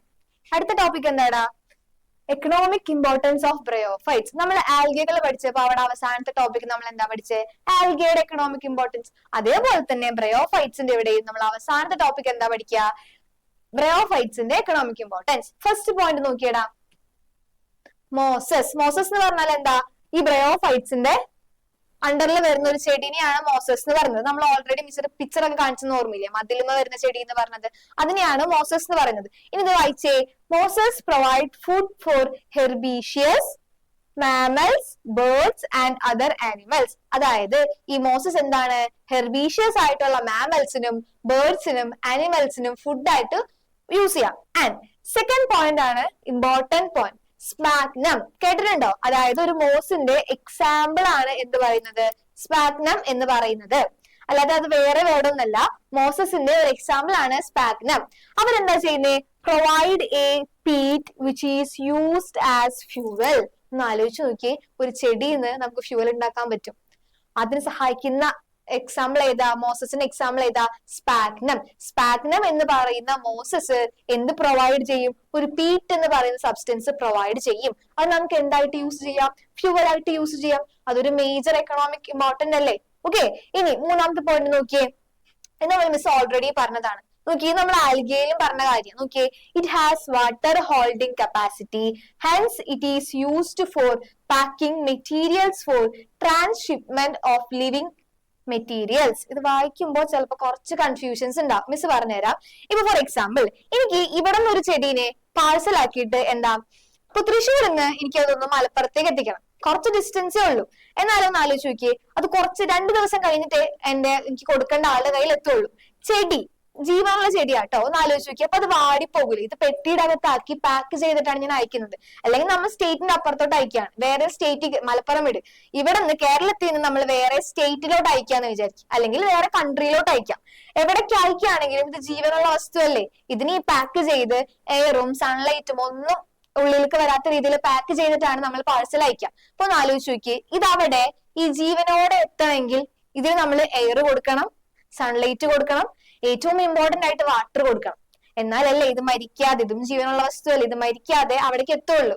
അങ്ങനെ ഷിപ്മെന്റ്, അതായത് ഇവിടെ നിന്ന് ദൂരത്തേക്ക് ജീവനുള്ള ഒരു വസ്തുവിനെ നമ്മൾ അയക്കുമ്പോൾ അവർ മരിക്കാതിരിക്കാന്ന് വേണമെങ്കിൽ പറയാം. അതായത് നമുക്ക് സൺലൈറ്റും ഓക്സിജനും എപ്പോഴെപ്പോഴും കൊടുത്തോണ്ടിരിക്കാൻ പറ്റില്ല, ആകെ കൊടുക്കാൻ പറ്റുന്ന കാര്യമാണ് വാട്ടർ. ആ വാട്ടർ കൊടുക്കാൻ വേണ്ടിയിട്ട് നമ്മൾ എന്ത് ചെയ്യും, ഈ മോസസ് അതായത് ബ്രയോഫൈറ്റ്സുകളെ അതിന്റെ ഒപ്പം ഇടും. ഈ ബ്രയോഫൈറ്റ്സുകൾക്ക് നമ്മൾ നേരത്തെ ആൽഗയിൽ പഠിച്ച പോലത്തെ ഒരു കഴിവുണ്ട്, വാട്ടറിനെ ഹോൾഡ് ചെയ്യാനുള്ള കഴിവ്. ആ കഴിവിന് മിസ് ഒരു പേര് പറഞ്ഞു. എന്താ പേര് പറഞ്ഞത്, ഹൈഡ്രോകൊളൈഡ്. അതായത് ഇവർക്ക് ഒരു കഴിവുണ്ട്, സറൗണ്ടിങ്സിലുള്ള വാട്ടറിനെ എല്ലാം ഹോൾഡ് ചെയ്ത് ഒരുമിച്ച് പിടിക്കാനുള്ള കഴിവ്. അപ്പൊ നമ്മൾ ഈ പാഴ്സലാക്കി പെട്ടിയിലാക്കിയാലും അതില് ആദ്യം ഉണ്ടായിരുന്ന വാട്ടർ കണ്ടന്റ് അതേപോലെ തന്നെ ഹോൾഡ് ചെയ്ത് ഇത് പ്ലാന്റ്സിന് ചുറ്റും വെക്കും. മനസ്സിലായ? ഇനിയിപ്പോ ജീവനുള്ള ഒരു പട്ടിക്കുട്ടീനെയാണ് നമ്മൾ പാഴ്സൽ അയക്കുന്നത്, അല്ലെങ്കിൽ പൂച്ചക്കുട്ടീനെയാണെന്ന് വെക്കുക, അല്ലെങ്കിൽ ഏതെങ്കിലും ഒരു മൃഗത്തിനെയാണ് നമ്മൾ പാഴ്സൽ അയക്കുന്നതെങ്കിൽ അതിന്റെ ഒപ്പം നമ്മൾ ഈ ബ്രയോഫൈറ്റ്സുകളെ കൂടി വെക്കും. കാരണം എന്താ, ഈ ബ്രയോഫൈറ്റ്സിന് ആ ഒരു മോയ്സ്ചർ കണ്ടന്റ് റീറ്റെയിൻ ചെയ്യാനുള്ള കഴിവുണ്ട്. ഓക്കെ, ഈ നെക്സ്റ്റ് പോയിന്റ് വായിച്ചേ. Mosses along with lichens are the first organisms to colonize rock. അതായത് ഇതും നമ്മൾ ആൽഗയിൽ പഠിച്ചിട്ടുള്ളതാ.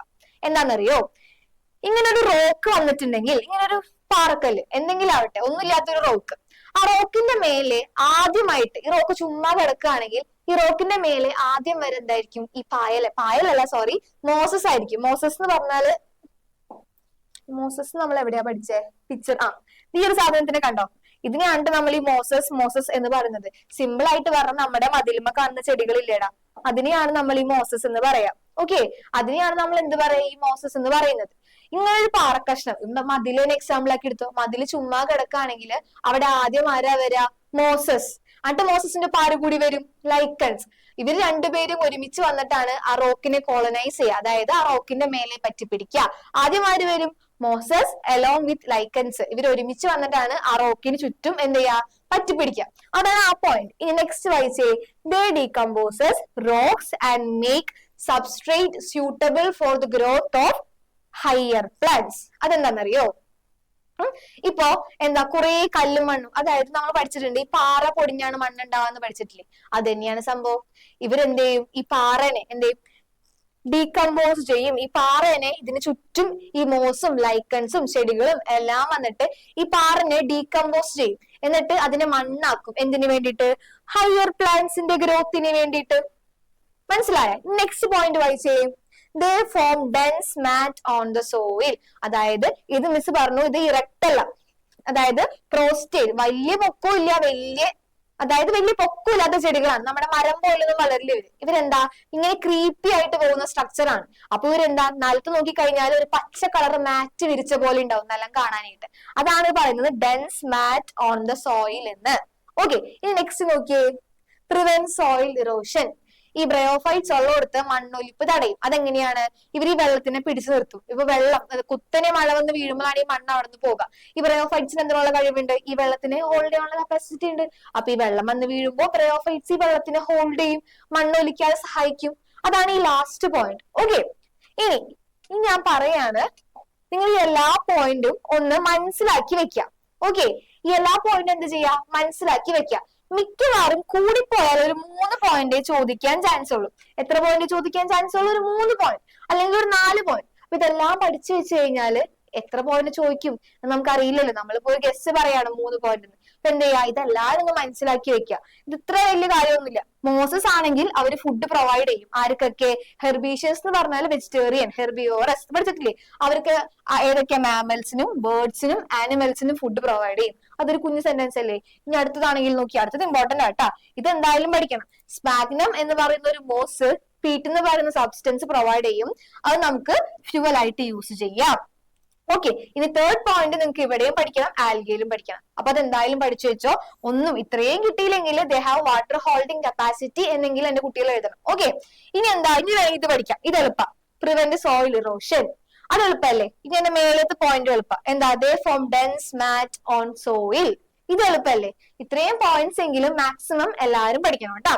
ഓക്കെ, ഇനി നെക്സ്റ്റ് നോക്കിയടാ. നെക്സ്റ്റ് ഗ്രൂപ്പ് എന്താ? നെക്സ്റ്റ് ഗ്രൂപ്പാണ് ടെറിഡോഫൈറ്റ്സ്. നമ്മൾ ബ്രയോഫൈറ്റ്സും പഠിച്ചു, ആൽഗയും പഠിച്ചു. ആൽഗ എന്ന് പറഞ്ഞാലാണ് മോസ്റ്റ് പ്രിമിറ്റീവ് ഗ്രൂപ്പ്. അവരിൽ നിന്ന് കുറച്ചും കൂടി അഡ്വാൻസ്ഡ് ആണ് ആര്? ബ്രയോഫൈറ്റ്സ് എന്ന് പറഞ്ഞാല്. ഈ ബ്രയോഫൈറ്റ്സിനേക്കാൾ അഡ്വാൻസ്ഡ് ആണ് ആര്? ടെറിഡോഫൈറ്റ്സ് എന്ന് പറയുന്ന ഗ്രൂപ്പ്. കൺഫ്യൂസ്ഡ് ആവരുത്. ബ്രയോഫൈറ്റ്സ് ആണ് നമ്മൾ രണ്ടാമത് പഠിച്ചത്.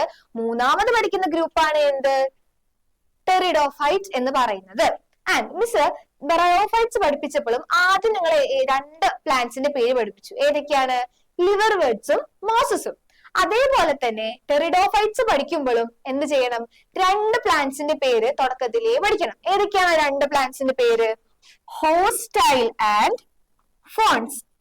ഹോസ്റ്റൈൽ നിങ്ങൾ കാണാനും ചാൻസ് ഇല്ല, കേൾക്കാനും സാധ്യത കുറവാണ്. ഇങ്ങനെ പൊക്കത്തിൽ വലുതായി പോകുന്ന ഒരു ചെടിയാണ് എന്ത്? ഹോസ്റ്റൈൽ എന്ന് പറഞ്ഞിട്ടുണ്ടെങ്കിൽ. ഓക്കെ, പക്ഷേ ഫേൺസ് നമുക്ക് എല്ലാവർക്കും പരിചയമുള്ള ചെടിയാ. നോക്കിയേ, എന്റെ പിക്ചർ മിസ് ഇവിടെ കൊടുത്തിട്ടുണ്ട്. നോക്കിയടാ, ഇതാണ് ഫേൺസ് എന്ന് പറഞ്ഞാല്. അതായത് നമ്മൾ കുഞ്ഞായിരുന്ന സമയത്ത്, ഇപ്പൊ പറമ്പുകളിലൊന്നും കാണാൻ കിട്ടുന്നില്ല. കുഞ്ഞായിരുന്ന സമയത്ത് നമ്മൾ ഈ കയ്യിൽ അച്ചു വെച്ച് കളിക്കുന്ന ഒരു പരിപാടി ഉണ്ട്. അതായത് ഈ ഇലകളുടെ ബാക്കിൽ എന്തുണ്ടാവും? കുഞ്ഞു കുഞ്ഞു സ്പോർസ് ഉണ്ടാവും. അത് പൊട്ടിച്ചിട്ട് നമ്മൾ കയ്യിൽ അച്ചു പോലെ ഇങ്ങനെ വെക്കും. അപ്പൊ ആ സ്പോർസ് മൊത്തം നമ്മുടെ കയ്യിലാവും. അങ്ങനെ കളിക്കുന്ന ചെടികളെയാണ് നമ്മൾ എന്ത് പറയാ? ഫേൺസ് എന്ന് പറയുന്നത്. എന്താണ് പറയാ? ഫേൺസ് എന്ന് പറയുന്നത്. ഓക്കെ, ആൻഡ് ടെറിഡോഫൈറ്റ്സിന്റെ മാത്രം പ്രത്യേകതയാണ് എന്ത്? ഇത് നമ്മൾ ടെറിഡോഫൈറ്റ്സിന്റെ മാത്രം പ്രത്യേകതയായിട്ട് പഠിക്കാൻ പോകുന്നത്. നോക്കി, വാസ്കുലാർ പ്ലാന്റ്സ് ആണ്. എന്താണ്? Vascular plants. മീൻസ് എപ്പോഴെങ്കിലും ഇതിനു മുമ്പ് വാസ്കുലാർ എന്ന് യൂസ് ചെയ്തോ? ഇല്ല. കാരണം എന്താ? ഫസ്റ്റ് ടെറസ്ട്രിയൽ പ്ലാന്റ് ആണ്. അതായത് ആദ്യമായിട്ട് ഭൂമിയിൽ റൂട്ട് ഉപയോഗിച്ച് ഉറച്ചു നിന്ന പ്ലാന്റ്സിനെയാണ് ടെറസ്റ്റൈൽ എന്ന് പറയുന്നത്. അങ്ങനെ ആദ്യത്തെ ടെറസ്റ്റൈൽ പ്ലാന്റ്സ് വരുന്ന ഗ്രൂപ്പാണ് എന്ത്? ടെറിഡോഫൈറ്റ്സ്. ഏതാടാ? ടെറിഡോഫൈറ്റ്സ്. അപ്പൊ ടെറിഡോഫൈറ്റ്സിന്റെ ക്യാരക്ടേഴ്സ് ചോദിച്ചു കഴിഞ്ഞാൽ ആദ്യം എഴുതേണ്ടത് എന്താ? They are the first terrestrial plants. Terrestrial plants ആദ്യമായിട്ട് എന്ന് പറയുമ്പോൾ അവർക്ക് എന്തുണ്ടാവും? വാസ്കുലാർ ടിഷ്യൂസ് ഉണ്ടാവും. എന്തുണ്ടാവും? Vascular tissues. എന്താണ് ഈ വാസ്കുലാർ ടിഷ്യൂ? നിങ്ങൾ കേട്ടിട്ടുണ്ട് സൈലം അല്ലെങ്കിൽ ഫ്ലോയം എന്ന്. സൈലം എന്നൊക്കെ കേട്ടിട്ടുണ്ടോ? കാരണം എന്താ? റൂട്ടിൽ ഉണ്ടാക്കുന്ന ഫുഡ് അല്ലെങ്കിൽ ലീഫിൽ ഉണ്ടാക്കുന്ന ഫുഡ് അവരുടെ പ്ലാൻ ബോഡി മൊത്തം എത്തിക്കുന്നത് ഏത് ടിഷ്യൂ ഉപയോഗിച്ചിട്ടാണ്? സൈലവും ഫ്ലോയവും ഉപയോഗിച്ചിട്ടാണ്. കേട്ടിട്ടില്ലേ? അവരെയാണ് നമ്മൾ എന്ത് പറയാ? വാസ്കുലാർ ടിഷ്യൂ എന്ന് പറയുന്നത്. ടെറിഡോഫൈറ്റ്സ് ആണ് ഫസ്റ്റ് ടെറസ്ട്രിയൽ പ്ലാന്റ്സ്. അതേപോലെ തന്നെ ആദ്യമായി വാസ്കുലാർ ടിഷ്യൂ കണ്ടതും ഇവരിലാണ്. ആൻഡ് ഇവിടം തൊട്ടാണ് ശ്രദ്ധിക്കേണ്ടത്. നോക്കിയേ, നമ്മള് ബ്രയോഫൈറ്റ്സിന്റെ പഠിച്ചപ്പോ നമ്മൾ എങ്ങനെയാ പഠിച്ചേ? ബ്രയോഫൈറ്റ്സിന്റെ മെയിൻ പ്ലാന്റ് ബോഡി എന്തായിരുന്നു? ഗ്യാമറ്റോഫൈറ്റ് ആയിരുന്നു. പക്ഷെ ഇവിടെ അങ്ങനെയാണോ? ഇനി നമ്മൾ പഠിക്കാൻ പോകുന്ന ഗ്രൂപ്പുകളുടെ എല്ലാം പ്രത്യേകതയാണിത്. ആകെ ബ്രയോഫൈറ്റ്സിന്റെയും ആൽഗകളുടെയും മെയിൻ പ്ലാന്റ് ബോഡി മാത്രമാണ് ഗ്യാമറ്റോഫൈറ്റ് ആയിട്ടുള്ളത്. ഇവിടേക്ക് വന്നേടാ. ഇനി ടെറിഡോഫൈറ്റ്സ്, ജിംനോസ്പേംസ്, ആൻജിയോസ്പേംസ് ഇവർ 3 പേരുടെയും മെയിൻ പ്ലാന്റ് ബോഡി എന്തായിരിക്കും? സ്പോറോഫൈറ്റ് ആയിരിക്കും. മനസ്സിലായ? എന്തായിരിക്കും? സ്പോറോഫൈറ്റ് ആയിരിക്കും. ഇനി നോക്ക്, ഇത് നമ്മൾ ഓൾറെഡി പറഞ്ഞു കഴിഞ്ഞ കാര്യം എന്താ? ഇവരുടെ റൂട്ട്, സ്റ്റെം, പ്ലാന്റ്സ് എല്ലാം ഓൾറെഡി ഡിഫറൻഷിയേറ്റഡ് ആണ്. അതായത് അൺഡിഫറൻഷിയേറ്റഡ് ആയിട്ടുള്ള സ്ട്രക്ചേഴ്സ് അല്ല. നമ്മള് ബ്രയോഫൈറ്റ്സ് പറഞ്ഞു എന്താ? അവർക്ക് ട്രൂ സ്റ്റെം ഇല്ല, ട്രൂ റൂട്ട് ഇല്ല, ട്രൂ ലീഫ് ഇല്ല. പക്ഷെ ഇവർക്ക് അങ്ങനെയാണോ? ഇവർക്ക് എല്ലാതും ഉണ്ട്. ഇവർക്ക് റൂട്ട് ഉണ്ട്, സ്റ്റെം ഉണ്ട്, അതേപോലെ തന്നെ എന്തുണ്ട്? ലീഫും ഉണ്ട്. എല്ലാം ഉണ്ട് ഇവർക്ക്. ഇവർ അതുകൊണ്ടാണ് എന്ത് പറയുന്നത്? ആദ്യത്തെ ടെറസ്ട്രിയൽ പ്ലാന്റ്സ് എന്ന് പറയുന്നത്. ഓക്കെ, ഇനി നെക്സ്റ്റ് പോയിന്റ് എന്താ? ഇനി ഇവരുടെ യൂസ് ആണ്. നോക്കിയടാ, ഇവരെന്തിനൊക്കെ യൂസ് ചെയ്യും? മെഡിക്കൽ പർപ്പസിന് യൂസ് ചെയ്യും. പിന്നെന്താ? സോയിൽ ബൈൻഡേഴ്സ്, അതായത് സോയിലിനെ നമ്മൾ സോയിൽ ഇറോഷൻ തടയുന്നൊക്കെ പറയില്ല, അതേപോലെ തന്നെ എല്ലാ സോയിലിനെയും ബൈൻഡ് ചെയ്ത് നിർത്താൻ വേണ്ടിയിട്ട് ആര് ഹെൽപ്പ് ചെയ്യും? ടെറിഡോഫൈറ്റ്സ് ഹെൽപ്പ് ചെയ്യും. ആൻഡ് ഇതൊരു ഷുവർ ക്വസ്റ്റ്യൻ ആണ്. ഇവരുടെ ഇലകൾക്ക് ഒരു പ്രത്യേകതയുണ്ട്. ഇപ്പൊ ഈ ഇല നോക്കിയേ, ഇത് നല്ല വലിയ ഇലയല്ലേ? പക്ഷെ ഇവരുടെ ഇല നോക്കിയേ, കുഞ്ഞു കുഞ്ഞു ഇലകളല്ലേ? അല്ലേ? അങ്ങനെയാണ് ഇവരുടെ ടെറിഡോഫൈറ്റ്സിന്റെ അണ്ടറിൽ വരുന്ന പ്ലാന്റ്സിന് എല്ലാവർക്കും ഒരേ സൈസിലുള്ള ഇലകളായിരിക്കുക. നോക്കിയടാ, the leaves in pteridophytes are small ആണെങ്കിൽ, ചെറിയ ചെറിയ, അതായത് ഇതേപോലെ ചെറിയ ചെറിയ ഇലകളാണെങ്കിൽ നമ്മൾ അവരെന്ത് വിളിക്കും? മൈക്രോഫൈൽസ്. മൈക്രോ എന്ന് പറഞ്ഞാൽ സ്മോൾ, ഫൈൽസ് എന്ന് പറഞ്ഞാൽ എന്താ? Leaves, small leaves. അതാണ് മൈക്രോഫൈൽസ് എന്ന് പറഞ്ഞിട്ടുണ്ടെങ്കിൽ. ഓക്കെ, ഇനി സെലാജിനല്ല, അത് പറഞ്ഞിട്ടെ കേട്ടാ. ഇത് നോക്കിയേ, ഇനി ലാർജ് ആണെങ്കിൽ നമ്മൾ എന്ത് വിളിക്കും? ചെറുതിന് നമ്മൾ മൈക്രോഫൈൽസ് എന്ന് വിളിച്ചു. അപ്പൊ ലാർജ് ആണെങ്കിൽ എന്ത് വിളിക്കും? നമ്മൾ മാക്രോഫൈൽസ് എന്ന് വിളിക്കും. എന്താണ് വിളിക്കാം? മാക്രോഫൈൽസ് എന്ന് വിളിക്കും. മാക്രോഫൈൽസ് എന്ന് വിളിക്കും. ഇനി ഇത് നോക്കിയേ, ഇത് ഇവരുടെ എക്സാമ്പിൾ ആണ് സെലാജിനെല്ലയും ഫേൺസും. ഇത് നിങ്ങൾ കണ്ട ഓർമ്മ ഉണ്ടാവില്ല. ഇത് ഇങ്ങനെ തന്നെ ഓർത്ത് വെച്ചാൽ മതി. ഫേൺസിന്റെ ലീവ്സ് മിസ് ഇവിടെ വരച്ചിട്ടുണ്ടായിരുന്നു നേരത്തെ. ഭയങ്കര വലുതാണെന്ന് അല്ലെ? അതാണ് സത്യം. അതാണ് ഇവിടെ കൊടുത്തിരിക്കുന്നത്. കണ്ട, മാക്രോഫൈൽസ്, ഫേൺസ്. അപ്പൊ അത് കാണാപ്പാടം പഠിക്കേണ്ട ആവശ്യമില്ല. ഇനി സെലാജിനെല്ലയുടെ ലീഫ് എങ്ങനെയാണ്? സ്മോൾ ആണ്. അത് അങ്ങനെ ഓർത്താൽ മതി. ചിലപ്പോ മാച്ച് ദ ഫോളോയിങ് അല്ലെങ്കിൽ ഫിൽ ഇൻ ദ ബ്ലാങ്ക്സ് ആയിട്ട് ചോദിക്കാം. മൈക്രോഫിൽസ് തന്നിട്ട് മൈക്രോഫിൽസിന്റെ എക്സാമ്പിൾ എഴുതാൻ പറയും.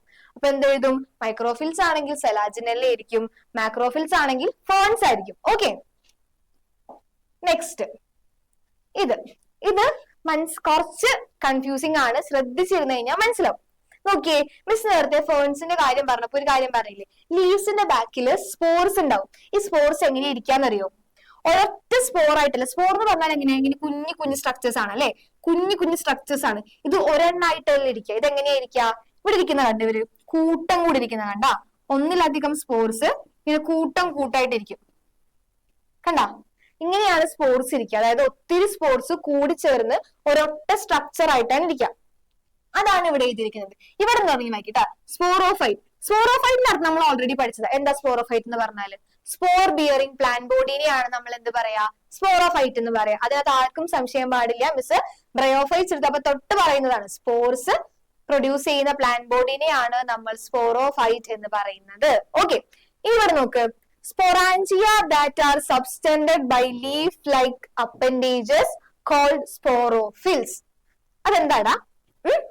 ഇങ്ങനെ ഈ സ്ട്രക്ചറിനെ കണ്ടില്ലേ? അതായത് ഇങ്ങനെ ഒരു സ്ട്രക്ചർ ഇല്ലേ? കുറെ സ്പോർസ് ഇങ്ങനെ ഇരിക്കുന്ന സ്ട്രക്ചർ. ഇതിനെയാണ് എന്ത് വിളിക്കുക? സ്പൊറാഞ്ചിയ എന്ന് വിളിക്കുക. എന്ത് വിളിക്കുക? സ്പൊറാഞ്ചിയ എന്ന് വിളിക്കുക. എന്താ വിളിക്കുക? സ്പൊറാഞ്ചിയ എന്ന്. ഇവിടെ നോക്ക്, ഇവിടെ കണ്ടില്ലേ? ഇതിങ്ങനെ ഒരുമിച്ച് ഒരു കൂട്ടായിട്ടല്ല ഇരിക്കണേ. ഇത് ഒറ്റ സ്പോർ അല്ലല്ലോ, കുറെ സ്പോറുകള് കൂടിച്ചേർന്നല്ലേ ഇരിക്കുന്നത്. ആ ഒരു സ്ട്രക്ചറിനെയാണ് എന്ത് വിളിക്കുക? സ്പൊറാഞ്ചിയ എന്ന് വിളിക്കുന്നത്. ഓക്കെ, ഇനി ആ സ്പൊറാഞ്ചിയ ഏത് ലീഫിലാണോ ഉള്ളത് ആ ലീഫിനെയാണ് നമ്മൾ എന്ത് വിളിക്കുക? സ്പോറോഫിൽ എന്ന് വിളിക്കുക. ഓക്കെ, മിസ് ഒന്നും കൂടി പറഞ്ഞുതരാം, ശ്രദ്ധിക്കും. അതായത് സ്പോർസ് ഒരുമിച്ചിരിക്കുന്ന കൂട്ടത്തിനെയാണ് നമ്മൾ സ്പൊറാഞ്ചിയ എന്ന് വിളിക്കുക. ഇനി ഏത് ലീഫിന്റെ ബാക്കിലാണോ, അതായത് ഏത് ലീഫിലാണോ ഇവരിങ്ങനെ കൂട്ടം കൂടിയിരിക്കുന്നത് ആ ലീഫിനെയാണ് നമ്മൾ എന്ത് വിളിക്കുക? സ്പോറോഫിൽ എന്ന് വിളിക്കുക. നമ്മൾ ഇവിടെ പഠിച്ചില്ലേ, കുഞ്ഞായപ്പോ നമ്മൾ മൈക്രോഫിൽ എന്ന് വിളിച്ചു, വലുതായപ്പോ നമ്മൾ എന്ത് വിളിച്ചു? മാക്രോഫിൽ എന്ന് വിളിച്ചു. ഇനി സ്പോർസ് ഉള്ളപ്പോ നമ്മൾ എന്ത് വിളിക്കും? സ്പോറോഫിൽ എന്ന് വിളിക്കും. ഓക്കെ, ഇനി ആ സ്ട്രക്ചറിനെയാണ് നമ്മൾ എന്ത് പറയാ? സ്പൊറാഞ്ചിയ എന്ന് പറയാം. ഓക്കെ, ഇനി സ്പോറോഫൈറ്റ് നമ്മൾ ഓൾറെഡി പഠിച്ചു. എന്താണ്? സ്പോറ് പ്രൊഡ്യൂസ് ചെയ്യുന്ന ആ പ്ലാൻ ബോഡീനെയാണ് നമ്മൾ എന്ത് പറയാ? മൊത്തത്തിൽ ആ പ്ലാൻ ബോഡീനെയാണ് നമ്മൾ എന്ത് പറയുന്നത്? സ്പോറോഫൈറ്റ് എന്ന് പറയുന്നത്. ഇനി ഇത് വായിച്ചു നോക്കിയടാ. ദ സ്പോറോഫൈറ്റ്, ഒരു മിനിറ്റ് വായിക്കും. The sporophyte bears sporangia that are subtended by leaf-like appendages called sporophyll. ഇപ്പൊ ഇത് ക്ലിയർ ആവുന്നുണ്ടോ? ഈ മൂന്ന് വാക്കും ഡിഫറെന്റ് ആട്ടോ. ഇതിന്റെ അർത്ഥങ്ങൾ സെയിം അല്ല. സ്പോറോഫൈറ്റ് എന്ന് പറഞ്ഞു കഴിഞ്ഞാൽ സ്പോർ പ്രൊഡ്യൂസ് ചെയ്യുന്ന പ്ലാന്റ് ബോഡി. സ്പൊറാഞ്ചിയ എന്ന് പറഞ്ഞു കഴിഞ്ഞാൽ ഇതിങ്ങനെ ഈ കൂട്ടം കൂടിയിരിക്കുന്ന സ്ട്രക്ചറിനെയാണ് നമ്മൾ എന്ത് വിളിക്കുക? സ്പൊറാഞ്ചിയ എന്ന് വിളിക്കുന്നത്. ഇനി എന്താണ് സ്പോറോഫിൽസ്? ഏത് ഇലയിലാണോ ഇവരിങ്ങനെ കൂട്ടം കൂടിയിരിക്കുന്നത് ആ ഇലനെയാണ് നമ്മൾ എന്ത് വിളിക്കുക? സ്പോറോഫിൽ എന്ന്. എല്ലാ ഇലയിലും കൂട്ടം കൂടിയിരിക്കണം നിർബന്ധമില്ല. ചില ഇലകളിൽ മാത്രമേ സ്പോർസ് ഉണ്ടാവുള്ളൂ. അവരെയാണ് നമ്മൾ എന്ത് വിളിക്കുക? സ്പോറോഫിൽ എന്ന്. ഇനി നെക്സ്റ്റ് സെന്റൻസ് നോക്കിയേ, നോക്കാം. ഇൻ സം കേസസ്, ചില കേസുകളില്, അതായത് ഞാൻ പറഞ്ഞു എല്ലാ ഇലകളിലും സ്പോർ ഉണ്ടാവണം നിർബന്ധമില്ല. ചില സ്പോറോഫിൽസ്, അതായത് ചില ഇലകളിൽ എന്തായിരിക്കും? ഈ സ്പോർസ് ഒരു കോമ്പാക്ട് സ്ട്രക്ചർ ആവും. അതായത് ഇങ്ങനെ സ്പോർസ് കൂടി ചേർന്ന് ഒരു കോമ്പാക്ട് ആയിട്ടുള്ള ഒരു സ്ട്രക്ചർ ആവും. ഓക്കെ, ഇങ്ങനെയായിരിക്കും അവർ ഇരിക്കുന്നുണ്ടാവും. ഒരു കോമ്പാക്ട് സ്ട്രക്ചർ, അതായത് കൂട്ടം കൂടി ഭയങ്കര കട്ടിയിലിരിക്കുന്നുണ്ടാവും. അതിന് ആ സ്ട്രക്ചറിനെ നമ്മൾ എന്താ വിളിക്കുക? കോൺസ് അല്ലെങ്കിൽ സ്ട്രോബിലൈ. എന്താ വിളിക്കുക? കോൺസ് അഥവാ സ്ട്രോബിലൈ. ഇൻ സം കേസസ് ആട്ടോ, എല്ലാരും അല്ല. ചില കേസസിൽ അവരെങ്ങനെയിരിക്കും? സ്പോർസ്, അതായത് സ്പൊറാഞ്ചിയ ആയിട്ടല്ലേ ഇരിക്കുക, ഇങ്ങനെയല്ല അവരിയ്ക്കുക. എല്ലാ കേസിലും ഇങ്ങനെ ഇരിക്കണം നിർബന്ധമില്ല. ചില കേസുകളിൽ അവരെങ്ങനെ ഇരിക്കും? ഇങ്ങനെ കോൺ പോലെ ഇരിക്കും. അല്ലെങ്കിൽ അതിനെന്ത് വിളിക്കും? സ്ട്രോബിലൈ എന്ന് വിളിക്കും.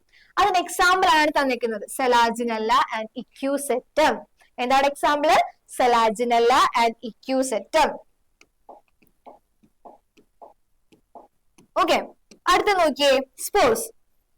ഇനി എല്ലാ സ്പോർട്സും ഒരേപോലെയാണോ ഇരിക്കുക? നമ്മൾ നേരത്തെ ലീഫിന്റെ കേസ് പഠിച്ചപ്പോ അവിടെ പഠിച്ചു.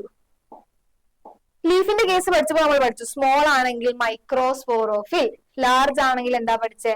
മാക്രോസ്പോറോഫിൽ. അതേപോലെ തന്നെ ഞാൻ ചോദിക്കുകയാണ്, ഇവരുടെ സ്പോറുകൾ എല്ലാം ഒരേപോലെയാണോ ഇരിക്കുക? അല്ല, ഒരേപോലെയല്ല. മോസ്റ്റ് ഓഫ് ടെറിഡോഫൈറ്റ്സില് മോസ്റ്റ് ഓഫ് ദ സ്പോറും എങ്ങനെയാണ് ഇരിക്കുക? ഒരേപോലെയാണ് ഇരിക്കുക. അതിനെയാണ് ഒരേപോലെയുള്ളതിന് നമ്മൾ എന്ത് പറയും? ഹോമോസ്പോറസ്. എന്താണ് പറയാ? ഹോമോസ്പോറസ്. അതവിടെ എഴുതിയിരിക്കുന്നത് കേട്ടോ. Similar kind of spores. എല്ലാ സ്പോറും സിമിലർ ആണെങ്കിൽ നമ്മൾ അതിനെ ഹോമോസ്പോറസ് എന്ന് വിളിക്കും. മെജോറിറ്റി ഓഫ് ടെറിഡോഫൈറ്റ്സിലും അങ്ങനെ തന്നെയാണ്. ഇനി ഡിഫറെന്റ് ആണെങ്കിലോ? ഡിഫറെന്റ് ആണെങ്കിൽ നമ്മൾ എന്ത് വിളിക്കും? ഹെട്രോസ്പോറസ് എന്ന് വിളിക്കും.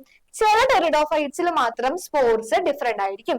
ലീവ്സിന്റെ കേസ് പഠിച്ച പോലെ തന്നെ നോക്കിയേ, വലിയ സ്പോർ ആണെങ്കിൽ മാക്രോ എന്നും ചെറിയ സ്പോർ ആണെങ്കിൽ മൈക്രോ എന്നും വിളിക്കും. ഇനി വലിയ സ്പോർ ആണെങ്കിൽ അതിന്റെ എക്സാമ്പിൾ ആണ് സെലാജിനല്ല. അതേപോലെ ചെറിയ സ്പോർ ആണെങ്കിൽ അതിന്റെ എക്സാമ്പിൾ ആണ് എന്ത്? സാൽവീനിയ. നിങ്ങൾക്ക് ഇതിന്റെ എക്സാമ്പിൾസ് ചോദിക്കാൻ ചാൻസ് വളരെ കുറവാണ്. ഇങ്ങനെ ചോദിക്കും, സ്പോർസ് തന്നിട്ട് അത് ഹെട്രോസ്പോറസ് ആണോ ഹോമോസ്പോറസ് ആണോ, എന്നിട്ട് അത് ഡിഫറൻഷിയേറ്റ് ചെയ്യാൻ പറയും. ചിലപ്പോൾ ഹോമോസ്പോറിനെയും ഹെട്രോസ്പോറിനെയും തമ്മിൽ ഡിഫറൻഷിയേറ്റ് ചെയ്യാൻ ചിലപ്പോൾ ക്വസ്റ്റ്യൻ ചോദിക്കും. എക്സാമ്പിൾ ചോദിക്കാനുള്ള ചാൻസ് കുറവാണ്, എന്നാലും ചോദിച്ചു കഴിഞ്ഞാൽ നിങ്ങൾ എഴുതണം കേട്ടോ. ഇനി next, life cycle of pteridophytes. എന്താടാ? ലൈഫ് സൈക്കിൾ ഓഫ് ടെറിഡോഫൈറ്റ്സ് ബ്രയോഫൈറ്റ്സിന്റെ പോലെ തന്നെയാണ്. ചെറിയ ഒരു വ്യത്യാസമേ ഉള്ളൂ. ചെറിയ വ്യത്യാസം എന്ന് പറയുമ്പോൾ മേജർ വ്യത്യാസമാണത്. ആ ഒറ്റ കാര്യത്തിൽ മാത്രമാണ് വ്യത്യാസം ഉള്ളത്. എന്തിലായിരിക്കും ആ വ്യത്യാസം ഉണ്ടാവുക? ഇത് വായിച്ചേ. Water is required for transfer of antherozoid, fusion of male gamete with egg result in the formation of zygote. ഇത് തന്നെയല്ലേ നമ്മൾ ബ്രയോഫൈറ്റ്സിലും പഠിച്ചത്. ബ്രയോഫൈറ്റ്സിനും എന്ത് തന്നെ വേണം? വെള്ളം വേണം. അതായത് മെയിൽ ഗാമറ്റ് വരും, ഫീമെയിൽ ഗാമറ്റ് വരും, അവർ ഫ്യൂസ് ചെയ്ത് എന്തുണ്ടാവും? സൈഗോട്ട് ഉണ്ടാവും. അതെന്നെയാണ് ഇവിടെയും എഴുതിയിരിക്കുന്നത് അല്ലെ? അതിൽ വ്യത്യാസമൊന്നുമില്ല. പിന്നെ എന്തിനാണ് വ്യത്യാസം? തുടക്കം ഫസ്റ്റ് നമ്മൾ എന്ത് കാര്യ പഠിച്ചേ? ഇവരുടെ മെയിൻ പ്ലാൻ ബോഡി എന്താ? ഇവരുടെ മെയിൻ പ്ലാൻ ബോഡി എന്താ? സ്പോറോഫൈറ്റ് ആണ്. പക്ഷെ നമ്മുടെ ബ്രയോഫൈറ്റിന്റെ മെയിൻ പ്ലാൻ ബോഡി എന്തായിരുന്നു? അത് ഗാമറ്റോഫൈറ്റ് ആയിരുന്നു.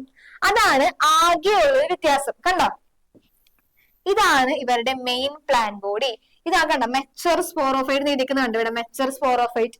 ഇവിടെ നിന്നാണ് ഈ സാധനം തുടങ്ങുക. ഇതിൽ നമ്മൾ ഇത്രയും നേരം പഠിച്ച കാര്യങ്ങളൊക്കെ ഈ ഒരു പിക്ചറിൽ വരും. മിസ് ഒന്നും കൂടി ഈ പിക്ചറിൽ എക്സ്പ്ലെയിൻ ചെയ്ത് തരാം കേട്ടോ. നോക്കിയേ, ഇതാണ് ഇവരുടെ main plan body. Main plan body. Okay, main plan body എന്താണ്? സ്പോറോഫൈറ്റ് ആണ്. ഇനി നമ്മൾ സ്പോർട്സിന്റെ കാര്യം പഠിച്ചില്ലേ, അതാണ് ഇവിടെ കൊടുത്തിരിക്കുന്നത്. നോക്കിയേ, മിസ് എന്താ പറഞ്ഞേ? സ്പോർട്സ് ഉള്ള ലീഫിനെയാണ് നമ്മൾ സ്പോറോഫിൽ എന്ന് പറയുന്നത്. സ്പോർട്സ് കൂട്ടം കൂടിയിരിക്കുന്ന സ്ട്രക്ചറിനെയാണ് നമ്മൾ എന്ത് പറയാ? സ്പൊറാഞ്ചിയം എന്ന് പറയുന്നത്. എന്താണ് പറയാ? സ്പൊറാഞ്ചിയം. നോക്ക്, ഈ ലീവ്സിന്റെ ഒരു ഭാഗം കൊടുത്തിട്ടാണ് അവർ ഇവിടെ കാണിച്ചിരിക്കുന്നത്. ഈ ലീവ്സിന്റെ ഒറ്റ ലീഫ് എടുത്തിട്ട് ഇവിടെ കാട്ടിയിട്ടുണ്ട്. നോക്കിയേ, ഇവിടെ നോക്കിയടാ, ഇങ്ങനെ ലീവ്സ് കൂട്ടം കൂടിയിരിക്കുന്ന, നോക്ക്, ഈ ലീവ്സ് കൂട്ടം കൂടിയിരിക്കുന്ന ഈ സ്ട്രക്ചറിനെയാണ് എന്ത് പറയാ? സ്പൊറാഞ്ചിയം എന്ന് പറയാം. എന്ത് പറയാ? സ്പൊറാഞ്ചിയം എന്ന് പറയുന്നത്. സ്പോർസ് ഉള്ള ലീഫിനെയാണ് സ്പോറോഫിൽ എന്ന് പറയാ. സ്പോർസ് കൂട്ടം കൂടിയിരിക്കുന്ന സ്ട്രക്ചറിനെയാണ് നമ്മൾ എന്ത് പറയാ? സ്പൊറാഞ്ചിയം എന്ന് പറയുന്നത്. നോക്കിയേ, ഇനി സ്പൊറാഞ്ചിയം ഇതൊന്നും നോക്കണ്ട കേട്ടാ. ഈ സ്പൊറാഞ്ചിയത്തിൽ നിന്ന് എന്ത് പുറത്തോട്ട് വന്നു? സ്പോർട്സ് പുറത്തോട്ട് വന്നു. സ്പൊറാഞ്ചിയത്തിൽ എന്താ ഉണ്ടാവാ? സ്പോർട്സ് അല്ലേ ഉണ്ടാവാ. ആദ്യം സ്പൊറാഞ്ചിയ വന്നു, എന്നിട്ട് ഈ സ്പൊറാഞ്ചിയ പൊട്ടും. അതാണ് ഇവിടെ കൊടുത്തിരിക്കുന്നത്. സ്പോർട്സ് ഇങ്ങനെ കൂട്ടം കൂടി ഇരിക്കല്ലേ, അതിങ്ങനെ പൊട്ടും. പൊട്ടിക്കഴിഞ്ഞിട്ട് എന്താവും? സ്പോർട്സ് റിലീസ് ആവും. അതാണ് ഇവിടെ കാട്ടിരിക്കുന്നത്. നോക്കിയടാ, സ്പോർട്സ് റിലീസ് ആവും.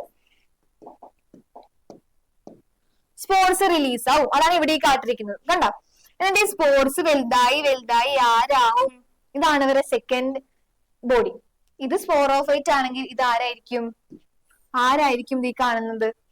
ഇതാണ് ഇവരുടെ ഗാമറ്റോഫൈറ്റ്, അതായത് ഗാമേറ്റ് ബിയറിംഗ് ബോഡി. എന്താടാ? ഗാമറ്റോഫൈറ്റ്. മിസ് ഇവിടെ ഗാമറ്റ് എന്ന് എഴുതാട്ടാ, അല്ലെങ്കിൽ ഗാമറ്റോഫൈറ്റ് തന്നെ എഴുതാം. ഗാമറ്റോഫൈറ്റ്. ഇതാണ് ഇവരുടെ സ്പോറോഫൈറ്റ്. ആൻഡ് ഈ കാണുന്ന ഒരു സ്ട്രക്ചർ ആണ് എന്ത്? സ്പോറോഫൈറ്റ് എന്ന് പറയുന്നത്. ഈ ഇവിടെ ശ്രദ്ധിച്ചേ, മിസ് തുടക്കം മുതൽ പറഞ്ഞു. നോക്കിയേ, സ്പോർസ് പ്രൊഡ്യൂസ് ചെയ്യുന്ന പ്ലാൻ ബോഡീനെയാണ് നമ്മൾ എന്ത് വിളിക്കുക? സ്പോറോഫൈറ്റ് എന്ന് വിളിക്കുക. അത് ഇവിടെ മനസ്സിലാവുന്നുണ്ടോ? ഈ പ്ലാൻ ബോഡി അല്ലേ സ്പോർസ് പ്രൊഡ്യൂസ് ചെയ്തത്, അപ്പൊ ഇവരെയല്ലേ സ്പോറോഫൈറ്റ് എന്ന് വിളിക്കേണ്ടത്. ഓക്കെ, ഇവരിങ്ങനെ സ്പോർസ് പ്രൊഡ്യൂസ് ചെയ്തു, ആ സ്പോർസ് പൊട്ടി സ്പോർസ് ഇങ്ങനെ പുറത്ത് വന്നു, അത് വീണ് ഇങ്ങനെ വലുതായി ഉണ്ടാവുന്ന സ്ട്രക്ചറിനെയാണ് നമ്മൾ എന്ത് വിളിക്കുന്നത്? ഗാമറ്റോഫൈറ്റ് എന്ന് വിളിക്കുക. എന്താണ് വിളിക്കുക? ഗാമറ്റോഫൈറ്റ്. ആൻഡ് തുടക്കത്തിൽ ഞാൻ എന്താ പറഞ്ഞേ? ഗാമറ്റോഫൈറ്റിന്റെ അർത്ഥം ഞാൻ എന്താ പറഞ്ഞത്? ഗാമേറ്റ് പ്രൊഡ്യൂസ് ചെയ്യുന്ന പ്ലാൻ ബോഡീനെയാണ് ഗാമറ്റോഫൈറ്റ് എന്ന് പറയുന്നത്. ആൻഡ് പ്ലാന്റ്സിന്റെ കാര്യത്തില് മെയിൽ ഗാമറ്റോഫൈറ്റിനെ നമ്മൾ എന്ത് പറയും? ആന്തിറീഡിയം. ഫീമെയിൽ ഗാമറ്റോഫൈറ്റ് നമ്മൾ എന്ത് പറയും? ആർക്കിഗോണിയം. അതല്ലേ ഇവിടെ എഴുതിയിരിക്കുന്നത്? ആന്തിറീഡിയം. ആന്തിറീഡിയം എന്താ? Female gametophyte. ആൻഡ് ആർക്കിഗോണിയം എന്താ? മിസ് പറഞ്ഞത് തിരിഞ്ഞു പോയിട്ടുണ്ട് അല്ലെ. ആന്തിറീഡിയം എന്താ? Male gametophyte. ആർക്കിഗോണിയം എന്താ? Female gametophyte. മാറിപ്പോലെ കേട്ടോ. ആന്തിറീഡിയം മെയില്, ഞാനിവിടെ എം എന്ന് എഴുതാം. ആന്തിറീഡിയം എന്താ? മെയില്. ആർക്കിഗോണിയം എന്താ?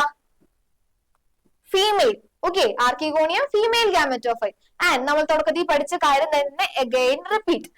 ആന്തിറീഡിയം എന്ത് റിലീസ് ചെയ്യും? സ്പേം റിലീസ് ചെയ്യും, അല്ലെങ്കിൽ എന്താ? മെയിൽ ഗാമറ്റ് റിലീസ് ചെയ്യും. അങ്ങനെ പഠിച്ചാൽ മതി. പിക്ചർ നിങ്ങൾക്ക് ടെക്സ്റ്റ് ബുക്കിൽ ഇല്ലാത്തതുകൊണ്ടാണ് സ്പേം എന്നൊക്കെ വന്നിരിക്കുന്നത്. നമുക്ക് എങ്ങനെ പഠിച്ചാൽ മതി? മെയിൽ ഗാമറ്റ് എന്ന് പഠിച്ചാൽ മതി കേട്ടോ. ഇനി ആർക്കിഗോണിയം എന്താ റിലീസ് ചെയ്യുക? ആർക്കിഗോണിയം എന്താണ് റിലീസ് ചെയ്യുക? ആർക്കിഗോണിയം എന്ത് റിലീസ് ചെയ്യും? ആർക്കിഗോണിയം എന്താ റിലീസ് ചെയ്യുക? എഗ്ഗിനെയാണ് റിലീസ് ചെയ്യുക. ഓക്കെ, അത് നമ്മൾ പഠിച്ച പോലെ തന്നെയാണുള്ളത്. ആർക്കിഗോണിയം എന്തിനാണ് റിലീസ് ചെയ്യുക? എഗ്ഗിനെ റിലീസ് ചെയ്യും. ആന്തിറീഡിയം മെയിൽ ഗാമറ്റിനെ റിലീസ് ചെയ്യും. എന്നിട്ട് സെയിം ബ്രയോഫൈറ്റ്സിന്റെ സെയിം കഥ അഗെയിൻ റിപ്പീറ്റ്. അവരെന്താവും? അവര് ഫ്യൂസ് ചെയ്തിട്ട് എന്താവും? സൈഗോട്ടാവും. സൈഗോട്ടാകും. ഇവിടെയാണ് ഒരു ട്വിസ്റ്റ് ഉള്ളത്.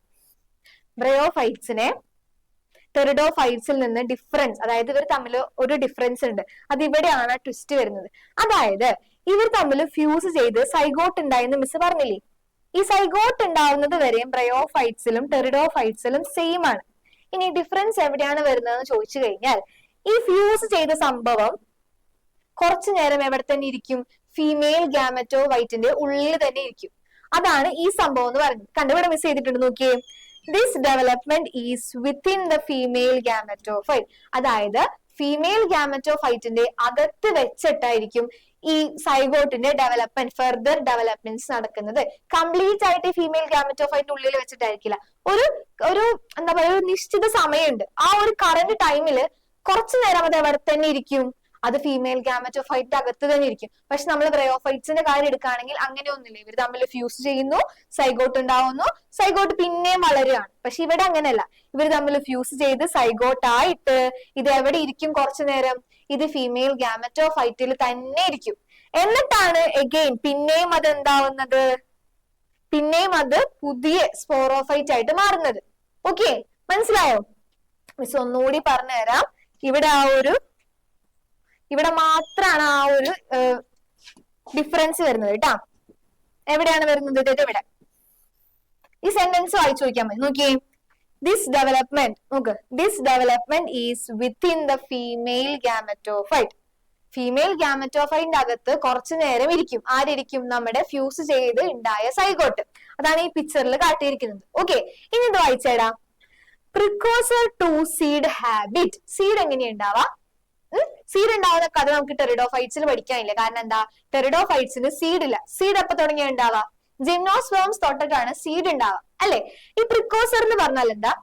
നമ്മൾ ആൽഗിയ പ്രിമിറ്റീവ് ഗ്രൂപ്പ് ആണെന്ന് പറഞ്ഞു. അതായത് ആദ്യമായിട്ടുണ്ടായ ഗ്രൂപ്പിനെയാണ് നമ്മൾ പ്രിമിറ്റീവ് എന്ന് പറയാം.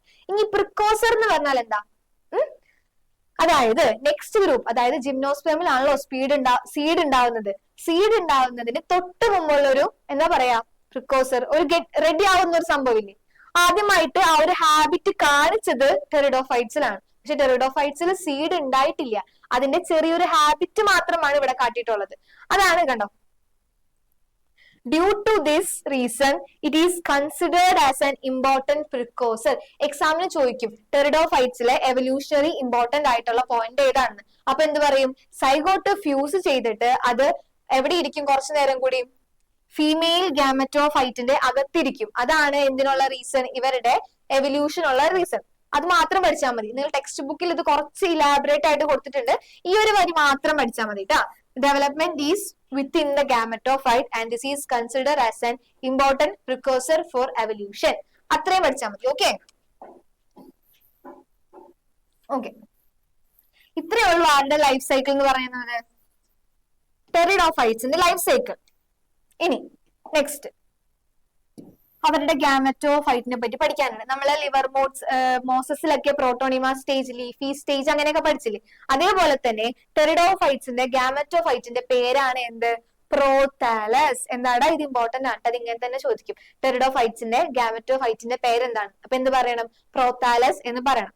അവിടെ പഠിച്ച പോലെ എന്താണ്? കുറച്ച് ക്യാരക്ടേഴ്സ് നമുക്ക് ഇവിടെ പഠിക്കാനുണ്ട്. ഓക്കെ, നോക്കി. ഫസ്റ്റ് ക്യാരക്ടേഴ്സ് എന്താടാ? ഇൻകോൺസ്പിക്കസ്. എന്താണ് ഇൻകോൺസ്പിക്കസ് എന്ന് പറഞ്ഞു കഴിഞ്ഞാല് കണ്ണില് കാണാൻ പറ്റില്ല. ഇത് ഇവിടെ മിസ് ഇത്രയും വലിയ പടം കൊടുത്തിരിക്കുന്നത് മൈക്രോസ്കോപ്പിക് ആണ്. ഇത് നമ്മൾ ആ ഒരു ഊഹം വെച്ച് വരച്ചെടുക്കുന്ന പടമാണ്. അല്ലാണ്ട് ഇങ്ങനെ തന്നെ കാണാൻ പറ്റണമെന്നില്ല. കാരണം അത്രയും ചെറുതാണ്, കണ്ണിന് പോലും കാണാൻ പറ്റില്ല. അടിയിൽ കൊടുത്തിട്ടുണ്ട് കണ്ടാ, സ്മോൾ ആയിരിക്കും. പിന്നെന്താ? മൾട്ടി സെല്ലുലാർ ആണ്. ഇവര് ഫ്രീ ലിവിങ് ആണ്.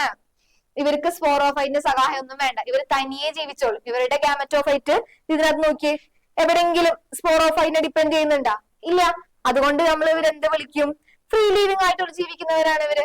ഇനി നെക്സ്റ്റ് പോയിന്റ്, അവർ ഗ്രീൻ കളർ അല്ലേ? അതുകൊണ്ട് തന്നെ അവർ ഫോട്ടോസിന്തറ്റിക് ആണ്. ആൻഡ് ഇത് നോക്കിയിട്ട് ഇതിന്റെ സ്റ്റെം എവിടെയാണ്, റൂട്ട് എവിടെയാണ്, ലീഫ് എവിടെയാണെന്ന് നിങ്ങൾക്ക് പറയാൻ പറ്റുമോ? ഇല്ല. അങ്ങനെ പറയാൻ പറ്റാത്ത സ്ട്രക്ചറിന് നമ്മൾ എന്ത് പറയും? താലോയിഡ് ആണ്. താലോയിഡ് സ്ട്രക്ചർ ആണ്. ആൻഡ് ഇവരാണ് ഫീമെയിൽ ആൻഡ് മെയിൽ സെക്സ് ഓർഗനെ ബിയർ ചെയ്യുന്നത്. നമ്മൾ അവിടെ പഠിച്ചു, ഓർമ്മയുണ്ടോ? ബ്രയോഫൈറ്റ്സിൽ നമ്മൾ എവിടെയാ പഠിച്ചത്? Leafy stage bears male and female sex organs. ഇനി അത് ടെറിഡോഫൈറ്റ്സിലോട്ട് വന്നു കഴിഞ്ഞാൽ ആരാണ് മെയിൽ ആൻഡ് ഫീമെയിൽ സെക്സ് ഓർഗനെ ബിയർ ചെയ്യുന്നത്? ആരാണ്? പ്രോതാലസ്. അതായത് ടെറിഡോഫൈറ്റ്സിന്റെ ഗാമറ്റോഫൈറ്റുകളാണ് ആരെ ബിയർ ചെയ്യുക? മെയിൽ ആൻഡ് ഫീമെയിൽ സെക്സ് ഓർഗനെ ബിയർ ചെയ്യുന്നത്. ഓക്കെ, ഇനി നിങ്ങൾക്ക് പഠിക്കാനില്ല മിസ് എന്നാലും പറഞ്ഞുതരുന്നു. ഇത് ഈ ഒരു സ്ട്രക്ചർ കണ്ട, ഇവിടെ ഈ ആർക്ക് ഇട്ടേക്കുന്നത് കണ്ട? എന്താണ് ഈ ആർക്ക് എന്ന് പറഞ്ഞു കഴിഞ്ഞാൽ? അതാണ് ആർക്കിഗോണിയം. ഇതിങ്ങനെ ഈ കുഞ്ഞായിട്ട് കാണുന്നതാണ് ആർക്കിഗോണിയം, അതായത് ഫീമെയിൽ ഗാമറ്റോഫൈറ്റ്. ഈ കുറച്ച് നീണ്ടു കാണുന്ന സ്ട്രക്ചേഴ്സ് ഇല്ലേ, ഇതൊക്കെ അതൊക്കെയാണ് എന്ത്, മെയിൽ ഗാമറ്റോഫൈറ്റ്. അപ്പൊ ഇവരാണ് മെയിൽ സെക്സ് ഓർഗൻസ് ട്ടോ. ഓക്കെ, ഇനി നെക്സ്റ്റ് കഴിഞ്ഞു. ടെറിഡോഫൈറ്റ്സ് ഇത്രേ ഉള്ളൂ. ടെറിഡോഫൈറ്റ്സിൽ മെയിൻ ആയിട്ട് പഠിക്കേണ്ട പോയിന്റ്സ് എന്താ, നമ്മൾ ലിവറിവേഴ്സിൽ പഠിച്ച പോലെ തന്നെ കുറച്ച് പോയിന്റ്സ് ആദ്യം പഠിക്കുക, എന്നിട്ട് അവരുടെ ലൈഫ് സൈക്കിൾ നോക്കുക. ലൈഫ് സൈക്കിൾ എന്താണ് ആകെ പഠിക്കാനുള്ളത്, ഇവിടെ ഒരു ഡിഫറൻസ് ഉണ്ട്. ഇത് എന്താണ്, പ്രിക്കോസർ ഫോർ ദി എവല്യൂഷൻ ആണെന്നുള്ള പോയിന്റ് പഠിക്കാം. പിന്നെന്താ, പിന്നെ എന്നിട്ട് പഠിക്കാനുള്ളത് സ്പോർസ്, ഹെട്രോസ്പോർസും ഹോമോസ്പോർസും പഠിക്കാനുണ്ട്. അതാണ് അതിനകത്ത് നിന്ന് കണ്ടിട്ടുള്ള ക്വസ്റ്റ്യൻസ്. ഇനി ലാസ്റ്റ് നിങ്ങൾക്ക് കുറച്ച് നന്നായിട്ട് പഠിക്കാനുള്ള ഗ്രൂപ്പാണ് എന്ത്, ജിംനോസ്പേം എന്ന് പറയുന്ന ഗ്രൂപ്പുകൾ. ശരിക്കും പറഞ്ഞു കഴിഞ്ഞാൽ ഇവിടെ വരെ നിങ്ങൾക്ക് പഠിക്കാനുള്ളൂ. കാരണം നിങ്ങൾ ടെക്സ്റ്റ് ബുക്കിൽ നിന്ന് ആൻജിയോസ്പേം എന്ന് പറയുന്ന ഭാഗം കംപ്ലീറ്റ്ലി ഡിലീറ്റ് ചെയ്തു, എന്നിട്ട് കുറച്ച് ഒരു കുഞ്ഞു ഭാഗം മാത്രമേ വെച്ചിട്ടുള്ളൂ. കാരണം എന്താ, നമ്മൾ ഇനി മുന്നോട്ട് പോകുന്ന ചാപ്റ്റേഴ്സിൽ ആൻജിയോസ്പേമിനെ പറ്റിയാണ് കൂടുതൽ പഠിക്കുന്നത്. ഓക്കെ, ജിംനോസ്പേം ശ്രദ്ധിക്കും. ഫസ്റ്റ് പോയിന്റ് എന്താ, ടെറിഡോഫൈറ്റ്സിൽ മിസ് പറഞ്ഞു സീഡ് ഉണ്ടാവാൻ ഒരു തുടക്കം ഇട്ടിട്ടുണ്ട്. അതുകൊണ്ടാണ് നമ്മൾ പ്രിക്കോസർ ഫോർ എവല്യൂഷൻ എന്നൊരു പോയിന്റ് പഠിച്ചത്. അത് ജിംനോസ്പേം ആയപ്പോഴത്തേക്കും എന്ത് പറ്റി, the seeds that developed, seeds ഉണ്ടായി തുടങ്ങി. പക്ഷെ അവര് സീഡ് കവേർഡ് ആണോ? നമ്മൾ ഈ ബീച്ചിൽ, ഇതിന് എക്സാമ്പിൾ കറക്റ്റ് പറഞ്ഞു തരാൻ പറ്റിയ സാധനം എല്ലാവർക്കും അറിയാം. ബീച്ചിൽ പൈൻ മരങ്ങൾ കാണില്ലേ, അതിന്റെ കായകൾ ശ്രദ്ധിച്ചിട്ടുണ്ടോ നിങ്ങൾ? വെറുതെ കായ മാത്രമായിരിക്കും അടിയിൽ വീണ് കിടക്കുക. അതിന് എൻക്ലോസ് ചെയ്തിട്ട് എന്തുണ്ടാവില്ല, ഒരു ഫ്രൂട്ട് ഉണ്ടാവില്ല. ഇപ്പൊ ആപ്പിള്, ഓറഞ്ച് അങ്ങനത്തെ ഫ്രൂട്ട്സ് ഒക്കെ നോക്കുകയാണെങ്കിൽ കുരു അകത്തായിരിക്കും, അതിന് ചുറ്റും എന്തുണ്ടാവും, ഫ്ലഷ് ഉണ്ടാവും. പക്ഷെ നമ്മുടെ ജിംനോസ്പേമിന് ആ ഒരു സംഭവം ഇല്ല, വെറുതെ സീഡ് ഇങ്ങനെ ഇരിക്കുന്നുണ്ടാവും. പൈൻ മരങ്ങളുടെ ആ കുരു കണ്ടിട്ടില്ലേ, ബീച്ചിൽ പോയി കഴിഞ്ഞാൽ അടിയിൽ ഇങ്ങനെ അറച്ച് വീണ് കിടക്കുന്നുണ്ടാവും, നിങ്ങൾ കണ്ടിട്ടുണ്ടാവും. അതാണ് കണ്ട, നോട്ട് കവേർഡ്. ഇവരുടെ ജിംനോസ്പേമിന്റെ സീഡ് ഒരിക്കലും കവേർഡ് ആയിരിക്കില്ല. ഇനി included medium size trees, toll trees and shrubs. Gymnosperms എന്ന് പറഞ്ഞാല് കുഞ്ഞി ഷ്രബ്സ് തൊട്ട് ഇത്രയും വലിയ ട്രീസ് വരെ ഉണ്ടാവും. ഇത് ഏത് ട്രീ ആണെന്നറിയോ? നിങ്ങൾക്ക് പഠിക്കാനുണ്ട് ടെക്സ്റ്റ് ബുക്കിൽ. സെക്കോയ, കുറെ കേട്ടിട്ടുണ്ടാവും. ഒരു 10-25 ആൾക്കാര് ചുറ്റും കൈപിടിച്ച് നിന്നാൽ പോലും ഈ സെക്കോയുടെ ഈ വണ്ണം നമുക്ക് കവർ ചെയ്യാൻ പറ്റില്ല. ഇങ്ങനെ കാണുമ്പോൾ നിങ്ങൾക്ക് ചിലപ്പോൾ ചെറുതായിട്ട് തോന്നും. അത് ഇതിന്റെ വണ്ണം നമുക്ക് മനസ്സിലാവണമെങ്കിൽ ചില ഗൂഗിളിൽ ചില പിക്ചേഴ്സ് ഉണ്ട്. ഒരു 10-25 പേര് കൈ ചേർത്ത് പിടിച്ചിട്ട് ഇതിന്റെ ചുറ്റും നിൽക്കും. എന്നാലും ഇതിന്റെ ഈ വിട്ട് കവർ ചെയ്യാൻ നമുക്ക് പറ്റില്ല. ഇവിടെ ഒരു മനുഷ്യൻ നിൽക്കണം, കണ്ടോ നിങ്ങള്? ഇത്രേ ഉള്ളൂ. ഇതിന്റെ ഹൈറ്റ് നോക്കി, ഇത്രയും വലുതാണ്. ഇത്രയും വലിയ ചെടികളും ഉണ്ട്. പിന്നെ എന്താ പറയുക, ഇത്രയുള്ള ഷ്രബ്സ്. ഷ്രബ്സ് എന്ന് പറഞ്ഞാൽ എന്താണ്, കുറ്റിച്ചെടികൾ തൊട്ട് ഇത്രയും വലിയ സെക്വയ പോലത്തെ ട്രീസ് വരെ എവിടെ കാണാൻ പറ്റും, ജിംനോസ്പേം എന്ന് പറയുന്ന ഗ്രൂപ്പിന്റെ അടിയിൽ കാണാൻ പറ്റും. ഇനി ഇത് പഠിക്കേണ്ട എങ്ങനെയാന്ന് വെച്ച് കഴിഞ്ഞാല്, ജിംനോസ്പേമിന്റെ ലീഫ് ഡിഫറെന്റ് ആണ്, സ്റ്റെം ഡിഫറെന്റ് ആണ്, അതേപോലെ തന്നെ അവരുടെ റൂട്ടും ഡിഫറെന്റ് ആണ്. മിസ് ഇവിടെ ആദ്യം കൊടുത്തിരിക്കുന്നത് ലീഫാണ്. ഇനി നമുക്ക് ഇവരുടെ സ്റ്റെമ്മും റൂട്ടൊക്കെ ഈ ഒറ്റ ബോക്സിൽ പഠിക്കാം, അല്ലാതെ കുറെ ആയിട്ട് പഠിക്കണ്ട. ഓക്കെ, ലീഫ് നോക്കിയടാ. Leaf simple and compound. നിങ്ങൾക്ക് ഇപ്പൊ സിമ്പിൾ ആൻഡ് കോമ്പൗണ്ട് ലീഫ് എന്താണെന്ന് പറഞ്ഞാൽ അറിയാം, കാരണം നമ്മൾ +2 പഠിക്കുന്ന കാര്യമാണ് സിമ്പിൾ ആൻഡ് കോമ്പൗണ്ട്. ഓക്കെ, അടുത്ത് നോക്കിയടാ. ഈ വേറൊരു കാര്യം അറിയോ, നിങ്ങൾ ടെക്സ്റ്റ് ബുക്കിൽ ഒരു സെന്റൻസ് ഉണ്ട്, ഈ ജിംനോസ്പേമിന് ഒരു കഴിവുണ്ട്. നല്ല വെയിലാണെങ്കിലും ജിംനോസ്പേമിന് ജീവിക്കാൻ പറ്റും, നല്ല മഴയാണെങ്കിലും ജിംനോസ്പേമിന് ജീവിക്കാൻ പറ്റും. ഇനി നല്ല അതായത് ഇപ്പോ നല്ല തണുപ്പുള്ള സ്ഥലങ്ങളിലാണെങ്കിൽ പോലും ആർക്ക് സർവൈവ് ചെയ്യാൻ പറ്റും, ജിംനോസ്പേമിന് സർവൈവ് ചെയ്യാൻ പറ്റും. അതിന് കാരണം എന്താ, ഇനി മഴ ഇല്ലാത്ത സ്ഥലങ്ങളിലാണെങ്കിൽ അവർ മരിച്ചൊന്നും പോവില്ല. സാധാരണ ചെടികൾക്ക് വെള്ളം വേണോ അല്ലെ, ഡെസേർട്ടിലൊന്നും പ്ലാന്റ്സിനെ കാണില്ല, കാരണം എന്താ, അവിടെ വെള്ളമില്ല. പക്ഷെ നമ്മുടെ ജിംനോസ്പേം അങ്ങനെയല്ല, ഇവർക്ക് വെള്ളം വേണ്ട അധികം. കുറച്ച് വെള്ളം ഉള്ളെങ്കിൽ ഉള്ള വെള്ളം വെച്ച് ജീവിക്കൂര്. അതിന് ചില കാരണങ്ങളുണ്ട്, അതാണ് ഇവിടെ കൊടുത്തിരിക്കുന്നത്. കണ്ട, adaptation of leaf to reduce, എന്തൊക്കെ റെഡ്യൂസ് ചെയ്യാനായിട്ട്, വാട്ടർ ലോസ്, വെള്ളം നഷ്ടപ്പെടുന്നത് റെഡ്യൂസ് ചെയ്യാൻ വേണ്ടിയിട്ട് അവർക്കുള്ള ആദ്യത്തെ അഡാപ്റ്റേഷൻ ആണ് എന്ത്, കോണിഫേഴ്സ്, അതായത് നീഡിൽ ലൈക്ക് ലീവ്സ്. ചില ലീഫ്, ഇതിന്റെ ലീവ്സ്, ചില ലീവ്സ് ഇല്ലേ ഇങ്ങനെ നീഡിൽ പോലെ ഇരിക്കും, അതായത് സർഫസ് ഏരിയ കുറയ്ക്കും. അപ്പൊ എന്തായാലും സൺലൈറ്റ് വന്ന് വീഴുമ്പോ ഇതിന് ഡയറക്റ്റ് ആണ് ഈ വെള്ളം നഷ്ടപ്പെടുന്നത്. ലീഫ് ഇങ്ങനെ പരന്നിരിക്കുകയാണെങ്കിൽ ഇത്രയും ഏരിയയിൽ നിന്ന് വെള്ളം നഷ്ടപ്പെടും. അതിന് പകരം ലീഫ് ലീഡിൽ പോലെ കൂർത്തിരിക്കുകയാണെങ്കിൽ അത്രയും സർഫസ് ഏരിയ കുറഞ്ഞില്ലേ, അപ്പൊ അത്രയും നഷ്ടപ്പെടുന്ന വെള്ളത്തിന്റെ അളവും കുറയും. അതാണ് നെക്സ്റ്റ് എഴുതിയിരിക്കുന്നത്, കണ്ട, ഡിക്രീസ് സർഫസ് ഏരിയ. അത്രേ ഉള്ളൂ. മനസ്സിലായില്ലേ? ഇപ്പൊ ഇത്രയും വലിയ സർഫസ് ഏരിയ ആണെങ്കിൽ ഇത്രയും ഏരിയയിൽ നിന്ന് വെള്ളം നഷ്ടപ്പെടും. ഇനി കുഞ്ഞിതാണെങ്കിൽ നീഡിൽ പോലെ ഇരിക്കുകയാണെങ്കിൽ അത്രയും വാട്ടറേ നഷ്ടപ്പെടുള്ളൂ. ഇനി നെക്സ്റ്റ് പോയിന്റ് നോക്കിയേ, have thick cuticle on leaf. എന്താടാ, ക്യൂട്ടിക്കിള് തിക്ക് ആയിരിക്കും. നോർമലി ഒരു പ്ലാന്റിന്റെ ക്യൂട്ടിക്കിൾ എന്ന് പറയുന്നത് ഇത്തിരി ഗ്യാപ്പ് വിട്ടിട്ടായിരിക്കും. പക്ഷെ ഇവരുടെ ക്യൂട്ടിക്കിൾ എങ്ങനെയായിരിക്കും, ഭയങ്കര തിക്ക് ആയിരിക്കും. And presence of sunken stomata. ഇതൊക്കെയാണ് ഇവരുടെ അഡാപ്റ്റേഷൻസ്. ഒന്നില്ലെങ്കിലും രണ്ട് അഡാപ്റ്റേഷൻ എങ്കിലും എന്റെ മക്കൾ ഓർത്ത് വെക്കണം. എന്തൊക്കെയാണ് ആദ്യത്തെ അഡാപ്റ്റേഷൻ? ഇങ്ങനെ ഓർത്താൽ മതി. അവരുടെ ലീഫ് കോണിഫേഴ്സ് എന്നുള്ള വാക്ക് കിട്ടിയില്ലെങ്കിൽ എന്ത് പഠിക്കണം? നീഡിൽ ലൈക്ക് ആയിരിക്കും. പിന്നെ എന്താ, സർഫസ് ഏരിയ കുറവായിരിക്കും. അതേപോലെ തന്നെ തിക്ക് ക്യൂട്ടിക്കിൾ ഉണ്ടാവും. പിന്നെ പ്രസൻസ് ഓഫ് സങ്കൻ സ്റ്റൊമാറ്റോ ആയിരിക്കും. ഇതാണ് ഇവരുടെ അഡാപ്റ്റേഷൻസ്. അതായത് വെള്ളം ഇല്ലെങ്കിൽ പോലും അവർക്ക് ജീവിക്കാൻ പറ്റുന്ന അഡാപ്റ്റേഷൻ എന്താണെന്ന് ചോദിക്കും. അല്ലെങ്കിൽ ജിംനോസ്പേമിന് മാത്രമുള്ള ലീഫ് അഡാപ്റ്റേഷൻ എന്താണെന്ന് ക്വസ്റ്റ്യൻ ചോദിക്കും. ഓക്കെ, ഇനി നെക്സ്റ്റ്, ഈ ചെടിയാണ് മിസ് പറഞ്ഞത്. ഇതിന്റെ വലിയ ഫോമാണ് ഇവിടെ ബീച്ചിലൊക്കെ ഉള്ളത്. വലിയ പൈൻ മരങ്ങൾ കണ്ടിട്ടില്ലേ? പൈൻ മരങ്ങൾ കേട്ടിട്ടുണ്ടാവില്ലേ? അതാണ് പൈനസ്.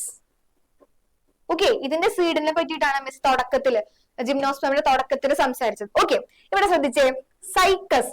ഇത് നിങ്ങൾ കണ്ടിട്ടുണ്ടോ? ഇപ്പൊ മിക്ക വീടുകളുടെയും ഫ്രണ്ടില് അവിടെ ഇവിടെ കേട്ട് നമ്മൾ ഈ സൈക്കസിനെ കാണും. ഇതൊരു അലങ്കാര ചെടി എന്ന് പറയാൻ വേണമെങ്കിൽ. ഓക്കെ, ആൻഡ് ഫസ്റ്റ് ചെയ്തിരിക്കുന്ന പോയിന്റ് എന്താടാ? ഫസ്റ്റ് സ്റ്റെമ്മിനെ പറ്റിയിട്ടാണ്. മിസ് പറഞ്ഞു ഇവരുടെ ലീഫിനെ പറ്റി പഠിക്കാനുണ്ട്, സ്റ്റെമ്മിനെ പറ്റി പഠിക്കാനുണ്ട്, റൂട്ടിനെ പറ്റി പഠിക്കാനുണ്ട്. ലീഫിനെ പറ്റി നമ്മൾ ഓൾറെഡി പഠിച്ചു കഴിഞ്ഞു. സിമ്പിൾ കാണാം, കോമ്പൗണ്ട് കാണാം, പിന്നെ അവരുടെ അഡാപ്റ്റേഷൻസ് ആണ് നെക്സ്റ്റ് പഠിക്കാനുള്ളത്. ഇനി ഫസ്റ്റ് വൺ, സ്റ്റെം. സൈക്കസിന്റെ സ്റ്റെം നോക്കിയേ, ഇതിങ്ങനെയല്ലേ ഇരിക്കുന്നത്? വല്ല ബ്രാഞ്ച് ഉണ്ടോ ഇതിന്? അതാണ് മിസ് പിക്ചർ വെച്ചത്. ടെക്സ്റ്റ് ബുക്കിൽ നിങ്ങൾക്ക് സൈക്കസിന്റെ പിക്ചർ ഉണ്ട്. അത് നോക്കിക്കഴിഞ്ഞാൽ വല്ല ബ്രാഞ്ച് നിങ്ങൾ കാണുന്നുണ്ടോ? വാഴല പോലത്തെ അല്ലേ ലീഫ് ഇവരുടെ? വാഴല പോലെയല്ല, ശരിക്കും പറഞ്ഞാൽ തെങ്ങ്, മറ്റേ തെങ്ങിന്റെ പട്ട പോലെ ഇല്ലേ? അതായത് വേറെ ബ്രാഞ്ചുകൾ ഒന്നും വന്നിട്ടില്ല. അതാണ് എന്ത് പറഞ്ഞത്? അൺബ്രാഞ്ചഡ്. ആ സ്ഥാനത്ത് പൈനസിന്റെ ആണെങ്കിലോ ബ്രാഞ്ചഡ് ആണ്. അവിടേക്കും ഇങ്ങോട്ടേക്കും ഒക്കെ ബ്രാഞ്ചസ് പോകുന്നുണ്ട്. ഓക്കെ, ഇനി രണ്ടാമത്തെ പോയിന്റ് നോക്കിയേ, അതാണ് സ്റ്റെമ്മിനെ പറ്റി പഠിക്കാനുള്ളത്. ഇത്രയും പഠിച്ചാൽ മതി. സൈക്കസിന്റെ അൺബ്രാഞ്ചഡ് ആണ്, പൈനസിന്റെ ബ്രാഞ്ചഡ് ആണ്. ഇത്രയും പഠിക്കാനുള്ള സ്റ്റെമ്മിനെ പറ്റിയിട്ട്. ഇനി സെക്കൻഡ് വൺ എന്താ? സെക്കൻഡ് വൺ എന്തിനെ പറ്റിയിട്ടാണ്? അവരുടെ റൂട്ടിനെ പറ്റിയിട്ട്. നോക്കിയടാ, സൈക്കസ് സ്റ്റാർട്ട് വിത്ത് സി. കോറോലോയിഡ്. എന്താ പറയാ? കോറോലോയിഡ്. അത് എന്ത് വെച്ച് തുടങ്ങുന്നേ? സി വെച്ചിട്ട്. അപ്പൊ അങ്ങനെ ഓർത്താൽ മതി. അതായത് സൈക്കസിന്റെ റൂട്ടും സൈനോ ബാക്ടീരിയയും തമ്മിലുള്ള അസോസിയേഷനെയാണ് നമ്മൾ എന്ത് പറയാ? കോറോലോയിഡ് എന്ന് പറയുന്നത്. നോക്കിയടാ, സൈക്കസിന്റെ റൂട്ടും എന്തിന്റെയാണ്? സൈനോ ബാക്ടീരിയ. എന്താടാ? സൈനോ ബാക്ടീരിയയും സൈക്കസിന്റെ റൂട്ടും തമ്മിലുള്ള അസോസിയേഷനെയാണ് നമ്മൾ എന്ത് പറയുന്നത്? ഒന്നെങ്കിൽ കോറോലോയിഡ് റൂട്ട് എന്ന് പറയാം. എന്താ പറയാ? കോറോലോയിഡ് റൂട്ട്. ഇത് മറക്കരുത് കേട്ടോ. സൈക്കസിനാണ് കോറോലോയിഡ് വരുന്നത്. ആരായിട്ടുള്ള അസോസിയേഷൻ ആണ്? അതും സി വെച്ചിട്ടാണ് തുടങ്ങുന്നത്, സൈനോ ബാക്ടീരിയ വെച്ചിട്ടുള്ളത്. ഇനി ഇപ്പുറത്തോട്ട് വന്നാലോ, മൈക്കോറൈസ. അത് നമ്മൾ കുഞ്ഞിൽ തൊട്ട് പഠിക്കുന്ന കാര്യമാണ്. മൈക്കോറൈസ എങ്ങനെയാണ്? ഈ പ്ലാന്റിന്റെ റൂട്ടും പിന്നെന്താ നമ്മളെ അടുത്ത് നോക്കിയടാ, മൈക്കോറൈസ അസോസിയേഷൻ. ഇത് നമ്മൾ കുഞ്ഞിൽ തൊട്ട് പഠിക്കുന്ന കാര്യം. എന്താ? ഈ പ്ലാന്റിന്റെ റൂട്ടും പിന്നെന്താ വൈറസും തമ്മിലുള്ള അസോസിയേഷൻ ആണ് എന്ത് പറയുന്നത്? മൈക്കോറൈസ അസോസിയേഷൻ എന്ന് പറയുന്നത്. ഓക്കെ, ഇവിടെയാണ് ശ്രദ്ധിക്കേണ്ടത്, തെറ്റിപ്പോകരുത്. സൈക്കസ്, കോറലോയിഡ് റൂട്ട്, സൈനോ ബാക്ടീരിയ, ഇതെല്ലാം സി വെച്ചിട്ടാണ് തുടങ്ങുന്നത്. ഇതാണെങ്കിൽ മൈക്കോറൈസ അസോസിയേഷൻ ആണ്. ഇനി നെക്സ്റ്റ് മൂന്നാമത്തതാണ് ഡൈഷ്യസ്, മൊണീഷ്യസ്. ഈ വാക്കുകൾ ഇതിന് മുമ്പ് കേട്ടിട്ടുണ്ടോ? മൊണീഷ്യസ്, ഡൈഷ്യസ് എന്ന് പറഞ്ഞാൽ എന്താടാ? ഡൈഷ്യസ് എന്ന് പറഞ്ഞാൽ എന്താ? മെയിലും ഫീമെയിലും ഡിഫറെന്റ് പ്ലാന്റ്സിൽ കാണുന്നതിനെയാണ് ഡൈഷ്യസ് എന്ന് പറയുന്നത്. ഡൈ എന്ന് പറഞ്ഞാൽ എന്താ? ടു. അങ്ങനെ ആലോചിച്ചാൽ മതി. രണ്ടും ഡിഫറെന്റ് പ്ലാന്റിൽ കാണും. ഡൈഷ്യസ് എന്ന് പറയുമ്പോൾ നമുക്ക് രണ്ട് പ്ലാന്റ് വേണം. അതായത് മെയിലും ഫീമെയിലും ഡിഫറെന്റ് ട്രീയിൽ കാണുന്നതിനെയാണ് നമ്മൾ ഡൈഷ്യസ് എന്ന് പറയുന്നത്. അതായത് സൈക്കസിന്റെ മെയിലും ഫീമെയിലും ഡിഫറെന്റ് ആയിട്ടായിരിക്കും കാണാം. ഇനി പൈനസിലോട്ട് വന്നാലോ, അവര് മൊണീഷ്യസ് ആണ്. അതായത് അവരുടെ മെയിലും ഫീമെയിലും സെയിം പ്ലാന്റിൽ തന്നെ കാണും. അതായത് ഈ ഒരു പ്ലാന്റിൽ തന്നെ മെയിൽ കോണും ഉണ്ടാവും, ഫീമെയിൽ കോണും ഉണ്ടാവും. പക്ഷെ സൈക്കസിന്റെ കേസ് എടുക്കുകയാണെങ്കിൽ അങ്ങനെയല്ല. ഫീമെയിൽ പ്ലാന്റ് വേറെ ആയിരിക്കും, മെയിൽ പ്ലാന്റ് വേറെ ആയിരിക്കും. അതാണ് ഈ ഡൈഷ്യസ് ആൻഡ് മൊണീഷ്യസ് എന്നർത്ഥം വെക്കുന്നത്. ഓക്കെ, ഇനി നെക്സ്റ്റ്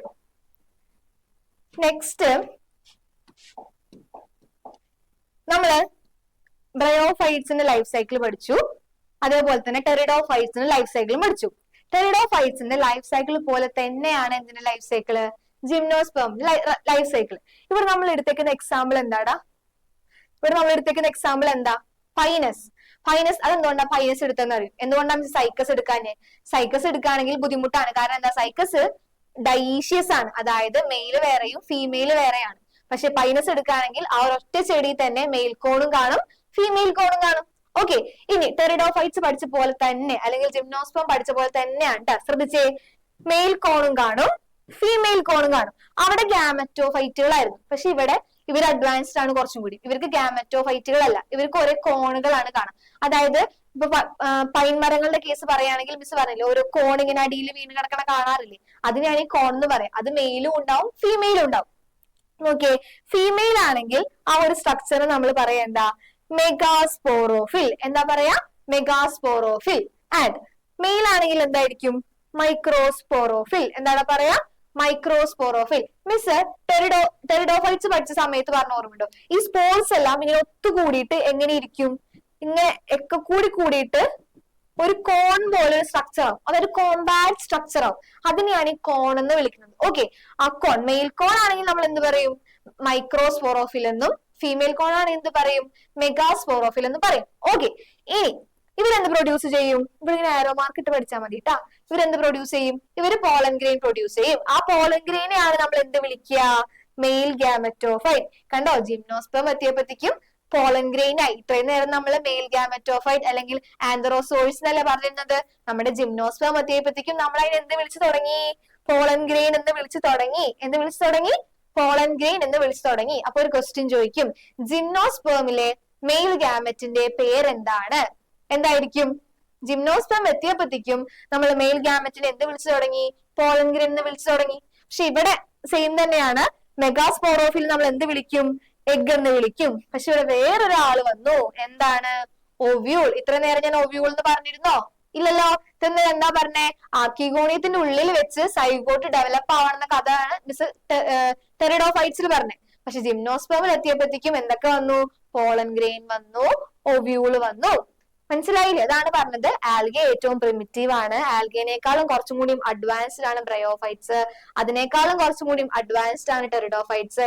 ഏറ്റവും അഡ്വാൻസ്ഡ് ഗ്രൂപ്പുകളാണ് ജിംനോസ്പേമും. പിന്നെ അടുത്തതായിട്ട് പഠിക്കാൻ പോകുന്ന എന്ത്?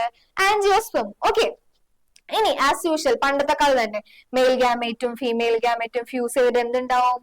സൈഗോട്ട് ഉണ്ടാവും. സൈഗോട്ട് വലുതായി എന്താവും? എംബ്രിയോ ആവും. ഈ എംബ്രിയോ എന്താവും? സീഡ് ആവും. ഇത്രേ ഉള്ളൂ. പക്ഷെ സീഡിനെ എൻക്ലോസ് ചെയ്തിട്ട് എന്തുണ്ടാവില്ല? ഫ്രൂട്ട് ഉണ്ടാവില്ല. അതാണ് ഇവരുടെ ആകെയുള്ളൊരു പ്രശ്നം. ഇവർക്ക് എല്ലാ കഴിവുകളും ഉണ്ട്. ഇവർക്ക് വാസ്കുലാർ ടിഷ്യൂ ഉണ്ട്, സ്റ്റെം ഉണ്ട്, റൂട്ട് ഉണ്ട്, ലീഫ് ഉണ്ട്. പിന്നെ ഇവർക്ക് എന്തുണ്ട്? ഏറ്റവും അഡ്വാൻസ്ഡ് ആയിട്ടുള്ള സീഡും ഉണ്ട്. പക്ഷെ ഇവർക്ക് എന്തില്ല? എന്തില്ല? ഇവര് സീഡിനെ എൻക്ലോസ് ചെയ്തുകൊണ്ട് ഒരു ഫ്രൂട്ട് ഇല്ല. ഇനി സീഡ് വീണിട്ട് പിന്നെയും എന്താവും? പൈനസ് ആയിട്ട് വളരും. ഇത്രേ ഉള്ളൂ. പക്ഷെ ഇവർക്ക് ഇല്ലാത്തൊരു കാര്യം എന്താണ്? ഈ സീഡിനെ എൻക്ലോസ് ചെയ്തുകൊണ്ട് ഒരു സ്ട്രക്ചർ ഇല്ല. അതുകൊണ്ടാണ് ഈ ഗ്രൂപ്പിന്റെ പേര് ജിംനോസ്പേം. അതിന്റെ അർത്ഥം എന്താ? നേക്കഡ് സീഡ്, അതായത് ഉടുപ്പില്ലാത്ത വിത്ത്. ഈ വിത്തിനെ കവർ ചെയ്തിട്ട് എന്തുണ്ടാവില്ല? ഒന്നും ഉണ്ടാവില്ല. വെറുതെ സീഡ് മാത്രമായിരിക്കും ഉണ്ടാവുക. ഓക്കെ, കഴിഞ്ഞു. ചാപ്റ്ററിന്റെ ലാസ്റ്റിലോട്ടെത്തി. ലാസ്റ്റ് ഗ്രൂപ്പിന്റെ പേരെന്താടാ? ആൻജിയോസ്പേം. എന്താണ്? ആൻജിയോസ്പേം. ഇത് നമുക്ക് എല്ലാവർക്കും അറിയുന്നത്. കാരണം എന്താ? പൂവിടുന്ന എല്ലാ ചെടികളെയും നമ്മൾ ഒരുമിച്ച് വിളിക്കുന്ന പേരാണ് എന്ത്? ആൻജിയോസ്പേംസ് എന്ന്. ഇത് നിങ്ങൾക്ക് ഡിലീറ്റ് ചെയ്യുന്നതിന് മുമ്പാണെങ്കിൽ പഠിക്കാനുണ്ട്. പക്ഷെ ഇപ്പൊ നിങ്ങൾക്ക് ഇത്രയേ ഉള്ളൂ പഠിക്കാനായിട്ട്. നോക്കിയേ, എന്താന്ന് നോക്കിയേ. Angiosperms the ovules are covered by ovary. നമ്മുടെ ജിംനോസ്പേമിന് ഓവറി ഉണ്ടായിരുന്നോ? സീഡ് വെറുതെ ഇങ്ങനെ കിടക്കായിരുന്നില്ലേ? സീഡിനെ എൻക്ലോസ് ചെയ്തുകൊണ്ട് എന്തെങ്കിലും ഉണ്ടായിരുന്നോ? ഇല്ല. പക്ഷെ ആൻജിയോസ്പേം എത്തിയപ്പോഴത്തേക്കും എന്ത് വന്നു? ഒവ്യൂൾസ്. അതായത് ഒവ്യൂൾ എന്ന് പറഞ്ഞാൽ എന്താടാ? സീഡ്. സീഡിനെ കവർ ചെയ്ത് എന്ത് വന്നു? ഓവറി വന്നു. ഇതാണ് ജിംനോസ്പേംസിൽ നിന്ന് ആൻജിയോസ്പേംസിലേക്ക് എത്തിയപ്പോ ഉണ്ടായ മാറ്റം. നെക്സ്റ്റ് പോയിന്റ് എന്താ? The seed R enclosed in fruits. ഇതാണ് മേജർ പോയിന്റ്. എന്താടാ? The seed R enclosed in fruits. നമ്മുടെ ജിംനോസ്പേം എത്തിയപ്പോഴത്തേക്കും സീഡ് ഉണ്ടായി. അത് ആൻജിയോസ്പേമിലോട്ട് ട്രാൻസ്ഫർ ആയപ്പോ എന്തായി? ആ സീഡിനെ എൻക്ലോസ് ചെയ്തുകൊണ്ട് ഒരു ഫ്രൂട്ട് ഉണ്ടായി. ഓക്കെ, ഇനി നെക്സ്റ്റ് എന്താ? The pollen grains and ovules are disposed into specialized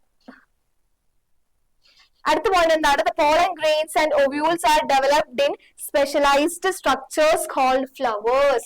നമ്മുടെ ജിംനോസ്പേമിന് ഫ്ലവേഴ്സ് ഉണ്ടായിരുന്നു. നിങ്ങൾ എപ്പോഴെങ്കിലും ബീച്ചിൽ പോകുമ്പോ ആ പൈനസ് മരത്തിൽ പൂവിട്ടെങ്ങനെ കണ്ടിട്ടുണ്ടാ?